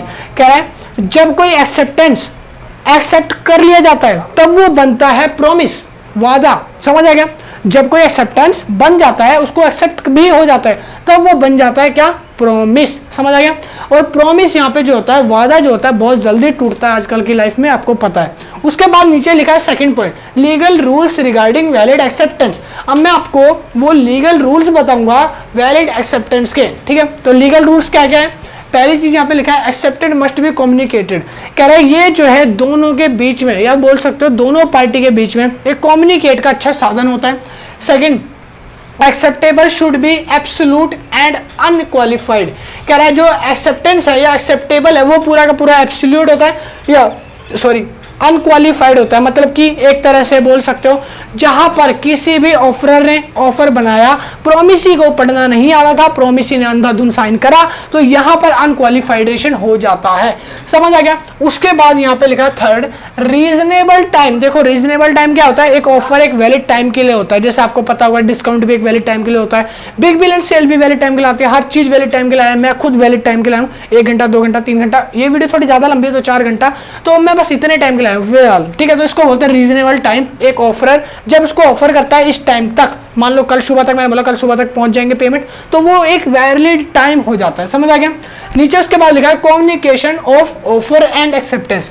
Offer और एक्सेप्टेंस के बीच में समझ जाओ, लिंक बोला, कॉन्सेप्ट रिलेशन बोला, यार क्या समझ रहे हो। तो वो होता क्या है, तो पहली चीज यहाँ पे लिखा है कम्युनिकेट ऑफ ऑफर। ऑफर में जितने भी चीज लिखी है टर्म एंड कंडीशन, उनसे कम्युनिकेट होते हैं दोनों पर्सन। सेकंड चीज कम्युनिकेट टू एक्सेप्टेंस, एक्सेप्टेंस से कम्युनिकेट होता है। थर्ड चीज एक्सेप्टेंस, या बोल सकते हो कम्युनिकेट, यहाँ पे कम्युनिकेट ही है, सॉरी गलती से निकल गया, कम्युनिकेट बाय एक्ट। ये पूरा का पूरा जो एक्ट है आपस में कम्युनिकेट करता है, रिलेशन बना के रखता है दोनों के बीच में, दोनों पार्टीज के बीच में। फोर्थ पॉइंट है communication of acceptance by conduct. Acceptance by conduct कैसे, अभी मैंने यहाँ पे जो कुछ मिटोया था ना छोटा सा, वो बैक करके पीछे थोड़ा 20-30 सेकंड देखो, वो सारी चीज दोबारा लिखवाने वाला हूँ। जैसे यहाँ पे गवर्नमेंट लिखी है, गवर्नमेंट रूल एंड रेगुलेशन बनाती है, ठीक है। और कॉन्ट्रैक्ट बनाने का काम कौन करता है, ऑफरर। एक्सेप्ट करने का काम कौन करता है, एक्सेप्टेंसी, ठीक है। तो ये तीनों के तीनों एक कोड ऑफ कंडक्ट बनाते हैं, जिसको हमने यहाँ पे बोला है एक्सेप्टेंस बाय कंडक्ट। समझ आ गया। उसके बाद नीचे यहाँ पे लिखा है, उसके नीचे कैपेसिटी टू कॉन्ट्रैक्ट। अब कैपेसिटी टू कॉन्ट्रैक्ट क्या होती है, हम उसके बारे में पढ़ेंगे। तो पहले तो ये बात देखो, कैपेसिटी टू कॉन्ट्रैक्ट या बोल सकते हो कैपेसिटी जो होती है ना, उसकी क्षमता जो होती है वो आपको बतानी है। यहाँ पे नीचे लिखा competent to contract. Competent to contract एक ऐसा कॉन्ट्रैक्ट है जहां पर आप किसी भी व्यक्ति से किसी भी तरह का कॉन्ट्रैक्ट करवा सकते हो, बट उसके लिए कुछ टर्म्स एंड कंडीशन है सरकार की नजरों में। अगर आप वो फुलफिल करते हो तो आप एज अ पार्टनर बन सकते हो किसी भी कंपनी के कॉन्ट्रैक्ट में। कह रहे हैं every person is competent to contract who is of the age of majority according by the law. कह रहे हैं लॉ के अकॉर्डिंग, सरकार के द्वारा आप कॉम्पिटेंट ऑफ कॉन्ट्रैक्ट करवा सकते हो जब आपकी एज ऑफ मैच्योरिटी हो, आप 18 से ज्यादा भी हो, आपको हर चीज पर पता होनी चाहिए, तो आप वहां पे एक कॉम्पिटेंट कॉन्ट्रैक्ट क्रिएट करवा सकते हो। उसके बाद नीचे लिखा है यहाँ पे टू विच इज सब्जेक्टेड, और कह रहा है ये सारी चीजें आपको पता हो कि आप जो करा रहे हो वो सब चीजें वैलिड है, वो पॉइंट है, मतलब कि उसमें कोई फेक नहीं है, कुछ छुपाया नहीं है आपने, वो सारी चीजें सब्जेक्टेड हो। कह रहे हैं and who is the sound mind and it is not disqualified from contracting any bye law. कह रहा है सरकार के द्वारा, सरकार कहती है, सरकार ने कहा कि अगर कोई मीठा सा या फिर अन पर्सन आ जाए, या फिर बोल सकते हो साउंड माइंड पर्सन आ जाए, दिमाग की खराबी आ जाए, तो वो बंदा डिस्क्वालीफाइड हो जाएगा। 18 से छोटा आ जाए वो डिस्क्वालीफाइड हो जाएगा, वो कॉन्ट्रैक्ट नहीं बनवा सकता। समझ आ गया। उसके बाद यहाँ पे लिखा by any law of which is subjected. कह रहा है लॉ उनको बना के देगी जो सब्जेक्टेड होंगे, जो वैलिड होंगे, उनके लिए कॉन्ट्रैक्ट बनेगा, चाहे फिर वो कोई भी पर्सन हो। समझ आ गया। उसके बाद नीचे मैंने लिखा law relating to minor agreement, position of a minor. कह रहा है माइनर एग्रीमेंट क्या होता है, माइनर एग्रीमेंट की लॉ के कानून के द्वारा नजर में क्या क्या पोजीशन होती है, माइनर एग्रीमेंट कौन कौन बनवा सकता है, वो हम यहाँ पे सीखेंगे। सबसे पहले तो आपको बता दूं किसी भी कंपनी में एज अ पार्टनर 18 से बिलो, क्या बोला, 18 से बिलो नहीं रखा जाता। समझ आ गया। पॉइंट नंबर 2, अगर मान लो 18 से बिलो रखा गया है तो कंपनी का जो भी डिस्क्वालीफाइड होगा या जो भी भुगतान, नुकसान या कुछ भी बम आने तूफान आ जाए, वो सारी चीजें कौन देखेगा? 18 अबोव वाला देखेगा। मतलब कि मेजर पार्टनर को झेलनी पड़ेगी। ये सोच के अगर वो रखना चाहता है फिर भी, तो वो रख सकता है 18 बिलो वाले को, क्योंकि 18 बिलो जो होगा माइनर होगा, वो बस सिर्फ सुख का भागी होगा, दुख का साथ ना कोई। समझ आ गया?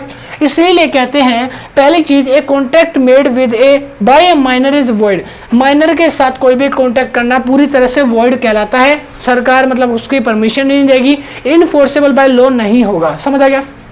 Point number 2, no rectifying after attaining majority. कह रहा है वैसे तो कॉन्ट्रैक्ट में किसी भी पर्सन को जब चुना जाता है जब ज्यादातर पार्टनर्स एग्री करते हो, मेजोरिटी होती हो, मगर इन केस अगर 18 से बिलो वाले के लिए भी मेजोरिटी ज्यादा आती है तो इसमें ये भी केस फेल हो जाता है। यहाँ पे कोई मेजोरिटी नहीं देखी जाएगी उसको अटेन करने के लिए। पॉइंट नंबर 3, कह रहा है minor can be a beneficiary can take benefits out of the contract. कह रहा है सुख का साथ होता है, दुख का साथ नहीं देगा वो, ठीक है, बिल्कुल भी नहीं देगा। आंधी तूफान बाढ़ कुछ भी आ जाए, कंपनी डूब जाए, ब्लास्ट हो जाए, बम लग जाए, तो उसको अपना प्रॉफिट मिलेगा। माइनर को अपना प्रॉफिट मिलेगा। अगर वो 1 लाख लाए 1 लाख मिलेगा। 1 रुपए का भी नुकसान कंपनी का हुआ तो कंपनी झेलेगी, कंपनी का मेजर पार्टनर झेलेगा, माइनर को नहीं झेलना पड़ेगा। समझ आ गया? तो यहाँ पर लिखा है, यहाँ पे लिखा है, कह रहा है minor can be beneficiary of can take benefits. बस क्या लेगा? सिर्फ बेनिफिट्स लेगा, उसके अलावा कुछ भी नहीं लेगा। बेनिफिट्स तो लेगा ही लेगा। समझ आ गया? अब चाहे उसने आपने रखा हो चाहे कॉन्ट्रैक्ट रखा हो, बेशक वो एक भी पैसे का काम ना करे, मगर उसको आपको बेनिफिट देना पड़ेगा अगर आपने उसको एज ए पार्टनर चुन लिया। उसके बाद लिखा है इसीलिए इसके साथ कॉन्ट्रैक्ट बनाना मुसीबत का काम होता है। पॉइंट नंबर 4, उसके बाद लिखा a minor can be always pledge minority. Minor को माइनॉरिटी का बहुत ज्यादा फायदा हो जाता है। अगर मान लो वो 1 लाख 2 लाख 3 लाख 1 करोड़ 2 करोड़ का नुकसान कर डाले आपकी कंपनी में, आप अगर उस पर केस करोगे तो केस नहीं होगा भैया। नहीं जी, नहीं बिल्कुल केस नहीं होगा। बस आपको क्या करना है? आपको उसको निकाल देना है, सिंपल सी बात। केस करोगे उल्टा पैसे भरने पड़ जाएंगे। तो माइनर के साथ कॉन्ट्रैक्ट तो करना मत कभी भी। उसके बाद यहाँ पे लिखा है पॉइंट नंबर ई, जिसमें लिखा है लाइबिलिटीज फॉर नेसेसरी। लाइबिलिटीज जो होती हैं, दायित्व जो होते हैं, बहुत नेसेसरी होते हैं। मगर माइनर के केस में मैंने जैसे बताया ही है, बार बार बता रहा हूँ कि माइनर को कोई भी दायित्व नहीं भरने पड़ते, कोई लाइबिलिटी नहीं होती। किसको पैसा देना किसको नहीं देना माइनर का काम नहीं होगा। माइनर डिसीजन ही नहीं लेगा डिसीजन जब उसके हित में होंगे, वैसे डिसीजन नहीं लेगा, आपको लेने पड़ेंगे, कंपनी आपकी है। तो यहाँ पर लाइबिलिटीज नेसेसरी नहीं कहलाती, माइनर में आपके लिए ज्यादा बढ़ जाएगी। उसके बाद लिखा है point number F, no insolvency. No insolvency, company में से भगोड़े होते हैं जो भागना चाहते हैं दिवालिया करके, वो सब काम माइनर कर सकता है आराम से, ठीक है। मगर यहाँ पर इसके लिए आप पुलिस केस करो, FIR करो, कुछ भी करो, कोई फर्क नहीं पड़ता माइनर पे। समझ आएगा? माइनर अपने आप को अगर इंसॉल्वेंसी घोषित कर देता है। उसके बाद पॉइंट नंबर जी, पार्टनरशिप। देखो पार्टनरशिप कहती है कि आप पार्टनर किसी को भी चुन सकते हो, चाहे दूध पीता हुआ बच्चा ले लो, चाहे 80 साल का बुढ़ा ले लो। मगर सिंपल सी बात क्या है, माइनर अगर होता है तो उसके लिए आपकी रिस्पॉन्सिबिलिटी बढ़ जाएगी, आपका काम बढ़ जाएगा दुगना। इसीलिए एक मेजोर पार्टनर का चुनना बहुत ज्यादा जरूरी होता है। पार्टनरशिप कहती है पार्टनर्स में कोई भी पार्टनर आ सकता है, चाहे माइनर हो चाहे मेजर हो, उसके टर्म एंड कंडीशन आपको पता होनी चाहिए। अगर आपने माइनर को बस पैसों के लिए शुरू में पार्टनर बना लिया, बाद में तो फिर आपकी लेनी देनी कर देगा। तो बस ये सारे कॉन्सेप्ट थे जिसमें हमने अभी सीखा, हमने अभी पढ़ा एक्सेप्टेंस, कॉम्पिटेंट कॉन्ट्रैक्ट, इसके सारे क्या क्या कम्युनिकेशन होते हैं एक्सेप्टेंस ऑफर के, और माइनर की क्या क्या रूल्स रिगार्डिंग होती है। तो बस इसको उतारो, इसके बाद नेक्स्ट टॉपिक को जल्दी उतरवाता हूं, फिर आपको बताऊंगा।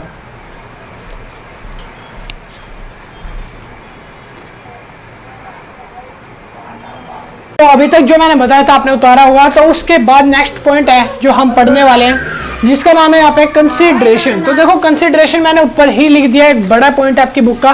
कंसीडरेशन इंपॉर्टेंट क्यों है? क्योंकि अगर मान लो आप किसी से कोई भी कॉन्टैक्ट करते हो या कोई भी कॉन्टैक्ट करवाते हो, तो उस कॉन्ट्रैक्ट के अंदर क्या होता है, आपको एक इन द रिटर्न आपको कुछ मिलता है, ठीक है। अगर मान लो आप कोई भी चीज करते हो, मैं दुकान पे गया, दुकान पे मान लो मैं कॉन्ट्रैक्ट नहीं कर रहा, मैं ऐसे एग्रीमेंट कर रहा हूँ, एक तरह से बोल सकते हो। मैं दुकान पे गया, दुकान पे जाके मैंने कहा मेरे को चाहिए एक 10 रुपए वाला पार्ले जी बिस्कुट, तो मैंने उसको 10 रुपए दिए, उसके लिए कंसीडरेशन हुई। उसके लिए क्या कंसीडरेशन हुई? क्योंकि उसको पैसे मिले इन द रिटर्न में। और मेरे लिए क्या कंसीडरेशन होगी? मैंने 10 रुपए दिए, उसके रिटर्न में मेरे को क्या मिला? एक बिस्कुट मिला, वो मेरे लिए कंसीडरेशन है। तो बस इसी कॉन्सेप्ट को लेकर एक कंसीडरेशन का कॉन्सेप्ट पूरा का पूरा बनाया गया है। इसको हम बोलेंगे पूरा कंसीडरेशन और रीड करेंगे यहाँ से, ठीक है। तो कंसिडरेशन की डेफिनेशन के अंदर लिखा है, यहाँ पे क्या लिखा है, consideration is one of the essential of valid contract. ये एक तरह का वैलिड कॉन्ट्रैक्ट होता है। वैलिड कॉन्ट्रैक्ट कैसे है वो भी मैं आपको बताऊंगा। The terms consideration means something in return. कह रहा कंसिडरेशन का मतलब होता है अगर आप किसी को कोई भी चीज गुड्स दे रहे हो या कोई भी सर्विस दे रहे हो या किसी भी पैसे दे रहे हो पार्टी को, उसके बदले आपको रिटर्न्स में कुछ ना कुछ तो मिले, उसको हम कंसिडरेशन बोलते हैं। ठीक है, अगर मान लो मैंने आपको क्या दिया, मैंने आपको मान लो 100 रुपये दिए, मैंने बोला मेरे लिए एक चप्पल लेके आनी है, एक क्लॉथ लेके आना है, एक जूता लेके आना है, ठीक है, और आप उसके बदले मेरे को वो चीज लाके देते हो तो वो कंसिडरेशन है। ठीक है, अगर मान लो मैंने आपको 100 रुपये दिया अगेन, उसके बाद आप कुछ भी नहीं लाते तो वहां पे मेरा कंसिडरेशन पूरा नहीं होगा। कंसिडरेशन नहीं होगा तो कॉन्ट्रैक्ट भी पूरा नहीं होगा। क्यों? क्योंकि वहां पे कंसिडरेशन ऑफ कॉन्ट्रैक्ट में इन रिटर्न आपने मेरे को कुछ नहीं दिया। ठीक है, उसके अंदर मैंने यहाँ पे लिखा ए प्रोमिस। देखो यहाँ पे एग्जांपल मैं आपको देके समझाता हूँ, एग्जांपल भी लिखा मैंने, वैसे तो 2 दे चुका हूँ, उसके बाद भी कह रहा है a promise to repairs B cars and B prepare to pay ₹1 lakh. कह रहा है ए ने बी को प्रॉमिस किया कि भाई मैं तुझे और तेरी जो कार है ना वो क्या करूंगा, मैं रिपेयर करके दूंगा। ठीक है, ए ने बी को प्रॉमिस करा मैं तेरे को तेरी कार रिपेयर करके दूंगा। उसके बाद अब बी ने प्रॉमिस करा, बी कहता है कि मैं तुमको उस रिपेयरेशन के बदले मैं आपको 1 लाख रुपए दूंगा। उसने बोला ठीक है दियो मेरे को 1 लाख रुपए।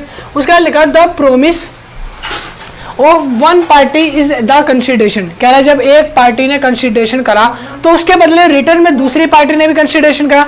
उसके बाद लिखा फॉर द अदर पार्टी, और इसी तरह से पूरा कंसिडरेशन प्रोसेस चलता है। सपोज करो अगर इसी जगह ए बोलता है कि मैं कार रिपेयर करके दे रहा हूं, मगर कार रिपेयर करके जब उसको मिलती तो बी उसको पैसे ना दे, बी उसको 1 लाख रुपए ना दे, तो यहाँ पर ए ने तो कंसिडरेशन नहीं लिया ना, बी ने कंसिडरेशन लिया, बिना चीज के उसको कंसिडरेशन मिला। तो यहाँ पर वो क्या कर सकता है, वो यहाँ पे कोर्ट में जा सकता है, केस करा सकता है कि मैंने इसको कंसिडरेशन दिया, इन रिटर्न से इसने मुझे कोई कंसिडरेशन नहीं दिया। समझ आ गया? उसके नीचे अब हम पढ़ेंगे इसेंशियल्स ऑफ कंसिडरेशन। कंसिडरेशन कहाँ कहाँ इंपॉर्टेंट होती है, इसके क्या क्या इसेंशियल्स होते हैं वो हम रीड करेंगे। ठीक है, तो number 1, consideration must move to at desire the promisor. कह रहा कंसिडरेशन जो होती है वो प्रोमिसर की डिजायर बेस के ऊपर होती है कि उसको क्या चाहिए, उसके अकॉर्डिंग हमें कंसिडरेशन देखना पड़ता है कि हम उसको क्या देंगे। सपोज करो मैं एग्जांपल दूं, अगर मान लो मैं ए से बोलता हूं कि मैं तेरी कार रिपेयर करूंगा, ठीक है, मेरे को कार के बदले क्या चाहिए, मैं क्यों रिपेयर कर रहा हूं, मेरे को कोई चैनल चाहिए, घास चाहिए, घोड़ा चाहिए, मेरे को चप्पल चाहिए, नहीं मेरे को चाहिए पैसे, मैं पैसे के बदले रिपेयर कर रहा हूं। अगर जो बी है वो बोलता है मैं कंसिडरेशन में तुम्हें अपना एक फटा पुराना कूलर दूंगा, या बोल सकते टूटा फूटा कूलर दूंगा, तो मैं क्या करूंगा, कूलर का उसको भी रिपेयर ही करनी है क्या मेरे को, तो यहाँ पर कंसिडरेशन प्रोसेस पूरी नहीं होती। पूरी कब होगी, जब एक डिजायर पता चल जाए कि प्रोमिसर की डिजायर क्या है, वो क्यों ये हमारे लिए कर रहा है, वो विलिंगनेस क्यों दिखा रहा है, उसको कंसिडरेशन में देना क्या है। ठीक है, पॉइंट नंबर 2, कंसिडरेशन में मूव फ्रॉम प्रोमिस, यहाँ पे लिखा और एनी अदर, यहाँ पे लिखा और एनी अदर। कंसिडरेशन जो है वो एक प्रोमिस हो सकता है या फिर और कुछ भी उसके अलावा हो सकता है, जैसे एक पर्सन है, ठीक है, तो यहाँ पे लिखा प्रोमिस टू मूव और एनी अदर पर्सन। कह रहा है एक पर्सन से दूसरे पर्सन पे भी कंसिडरेशन मूव कर सकते हैं। कैसे, मैंने इसको बोला था मैं तेरी कार रिपेयर करके दूंगा, किसको, ए ने बोला था किसको, बी को, बी ने बोला मैं तेरे को पैसे दूंगा। सपोज करो बी गया सी के पास, सी से लेके आया उधार, और सी ने बी की बजाय इसके बिहाफ पे इसको पैसे दिए। अब बी बाद में इसको 1 लाख देगा, वो इसका मैटर है, आपको अपना कंसिडरेशन मिल गया। तो ये क्या है, एक मूव टू कंसिडरेशन है, मतलब एक पर्सन से दूसरे पर्सन पे कंसिडरेशन भी आ सकता है। उसके बाद यहाँ पे लिखा पॉइंट नंबर 3, कंसिडरेशन में भी past and future. Consideration past और फ्यूचर का भी हो सकता है।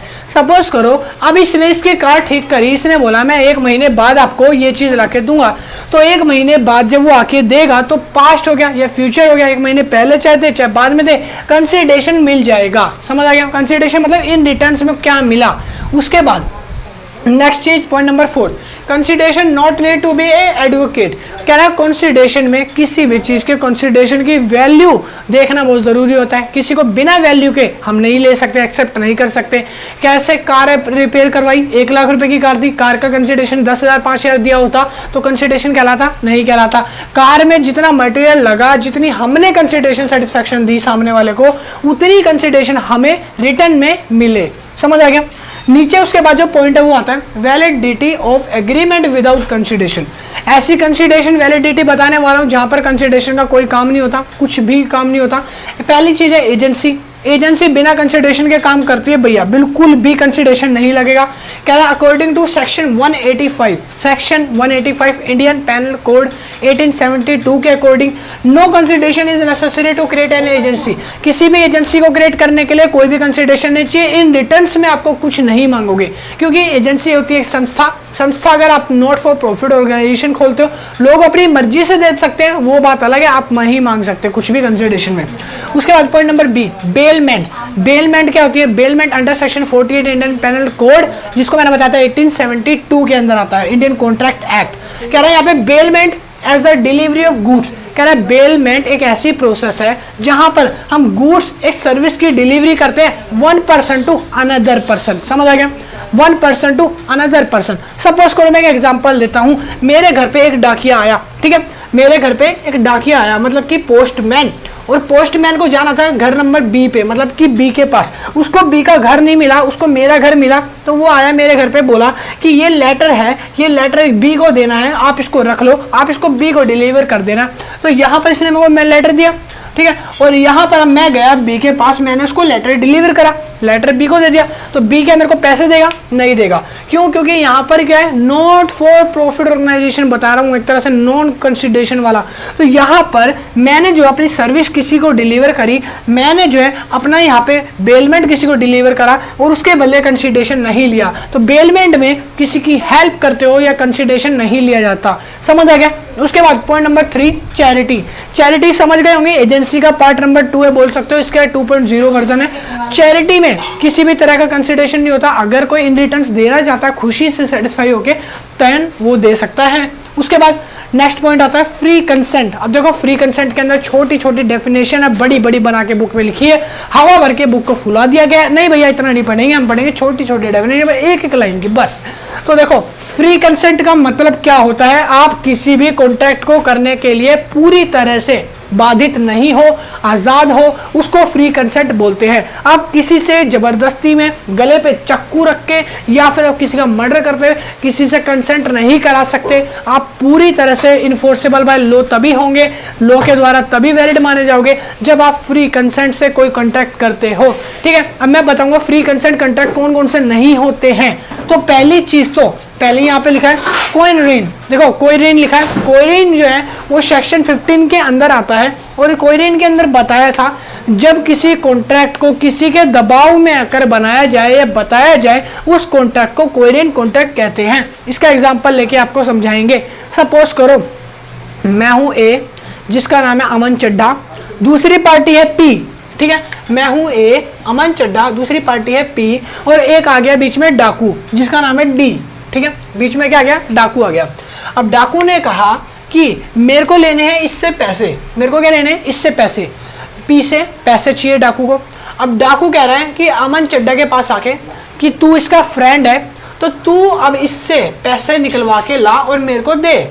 कैसे देगा? अब उसके काम वो सीधा इस पे भी तो जा सकता था। नहीं सर, वो इस पे जाता तो ये मना कर देता। अब ये इसके दोस्त पे इसलिए आया क्योंकि गर्ज जब फंसती आती है तो ये निकलवाएगा। अब इसने क्या करा, अमन का एक बेटा था जिसका नाम था पप्पू। क्या नाम था? पप्पू। अब अमन ने क्या करा, सॉरी डाकू ने क्या करा, डाकू आया अमन के पास, अमन का बेटा था अमन पप्पू।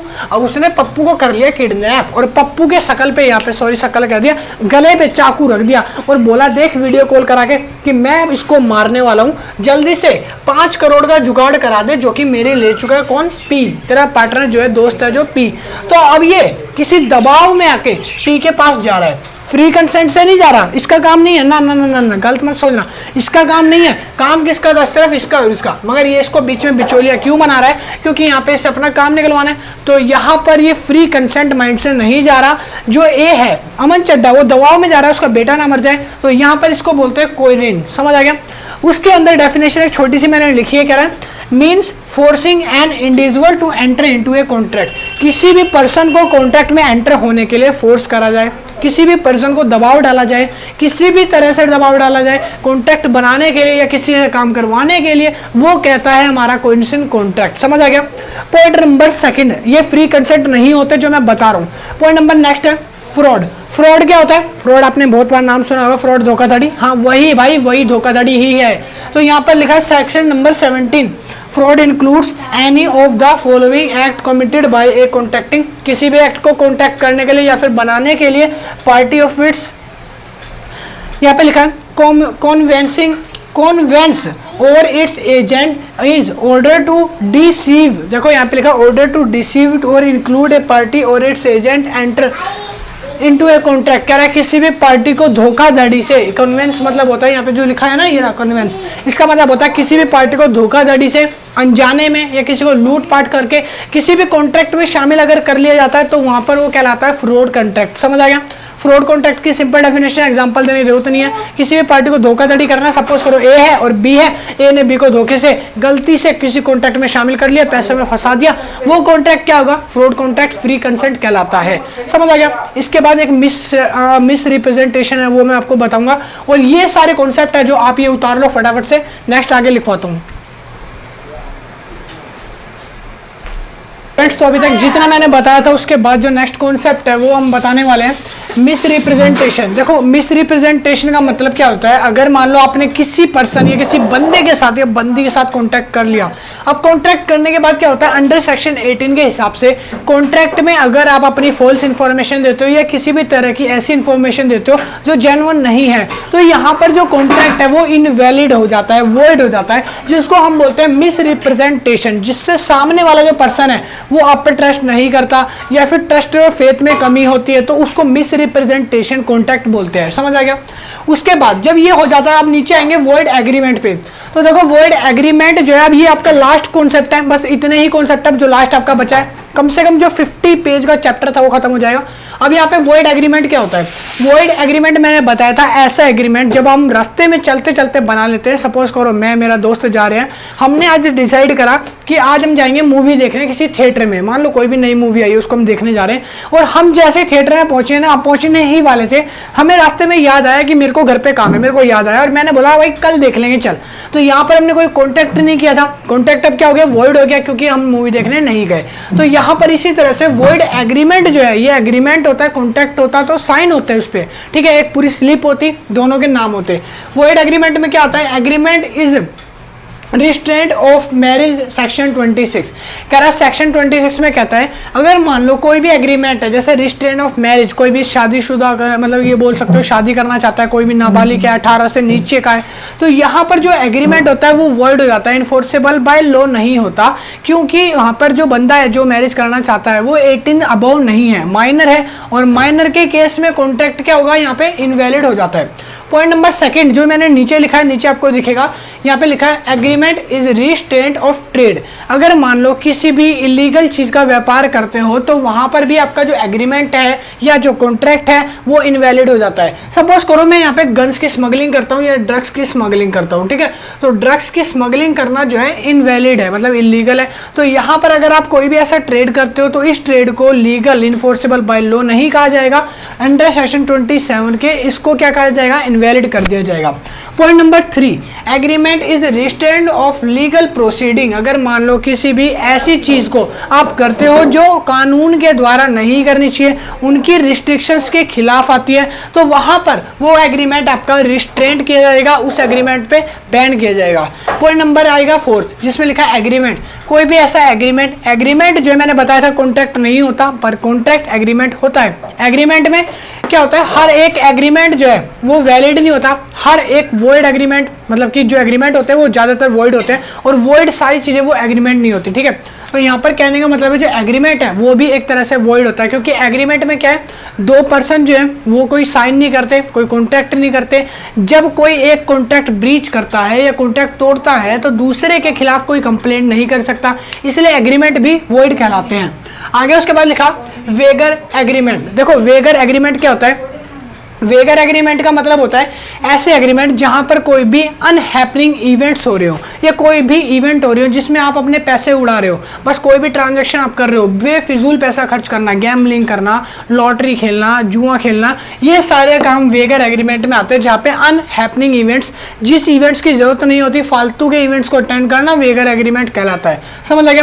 वेगर एग्रीमेंट के अंडर कौन कौन से आते हैं मैंने नीचे लिखा है, गैम्बलिंग, लॉटरी, चिट फंड्स वगैरह वगैरह। हॉर्स राइडिंग पे जो बैट लगाते हैं या पैसा लगाते हैं एक्स बैट या फिर बोल सकते हो बैटिंग जो ऐप होते हैं वहाँ पर आप अपने बैट लगाते हो, ये प्लेयर जीतेगा, ये प्लेयर जीतेगा, वो सारे के सारे क्या होते हैं, वेगर एग्रीमेंट्स होते हैं। नीचे मैंने लिखा ट्रांजैक्शन सिमिलर टू वेगर एग्रीमेंट्स, मतलब कि वेगर गैम्बलिंग या बोल सकते हो वेगर एग्रीमेंट से सिमिलर ट्रांजैक्शन कौन कौन से होते हैं। तो यहाँ पर पहला लिखा है लॉटरी ट्रांजैक्शन, जैसे आप लॉटरी खेलो, सपोज करो मैं एक लॉटरी की दुकान खोल के बैठा हूँ, आपसे बोलता हूँ आप ये लॉटरी निकालो, लॉटरी निकालने के बाद हो सकता है आपका पैसा डबल हो जाए। तो ये जो सारे हैं ये सारे ठगने के तरीके हैं। तो यहाँ पे लिखा है लॉटरी ट्रांजैक्शन। सेकंड आता है जिसमें लिखा है cross word puzzles and competition. कह रहा है काफ़ी सारे ऐसे पजल्स होते हैं, क्रॉस वर्ड पजल मतलब कि आपको कोई भी पहेली सुलझाने को बोल दिया, पहेली सुलझा के आपको इतने पैसे जीतने का मौका मिलेगा। तो ये सारे एग्रीमेंट जो है गैम्बलिंग होते हैं, पैसे लूटते हैं ये भी। पॉइंट नंबर थर्ड या फिर बोल सकते हो हॉर्स राइडिंग ट्रांजैक्शन। काफ़ी सारे लोगों को देखा होगा आपने, हॉर्स राइडिंग होती है, घोड़े की रेस होती है, उस पर पैसा लगाते हैं, काला घोड़ा नंबर 1 जीतेगा, ये घोड़ा जीतेगा। तो ऐसे बैट लगाना इलीगल है, ठीक है, मगर अब लीगल है कई जगह। तो यहाँ पर ये सारे जो ट्रांजेक्शन है ये वेगर के अंडर आएंगे, ठीक है। अब हम नीचे यहाँ पे देखेंगे transactions resembling with wagering transactions but are not void. कह रहा है वो ट्रांजेक्शन जो वॉइड नहीं होते और वेगर के अंडर भी आते हैं, ठीक है। वॉइड ट्रांजेक्शन नहीं होंगे तो कौन से होंगे, चिट फंड।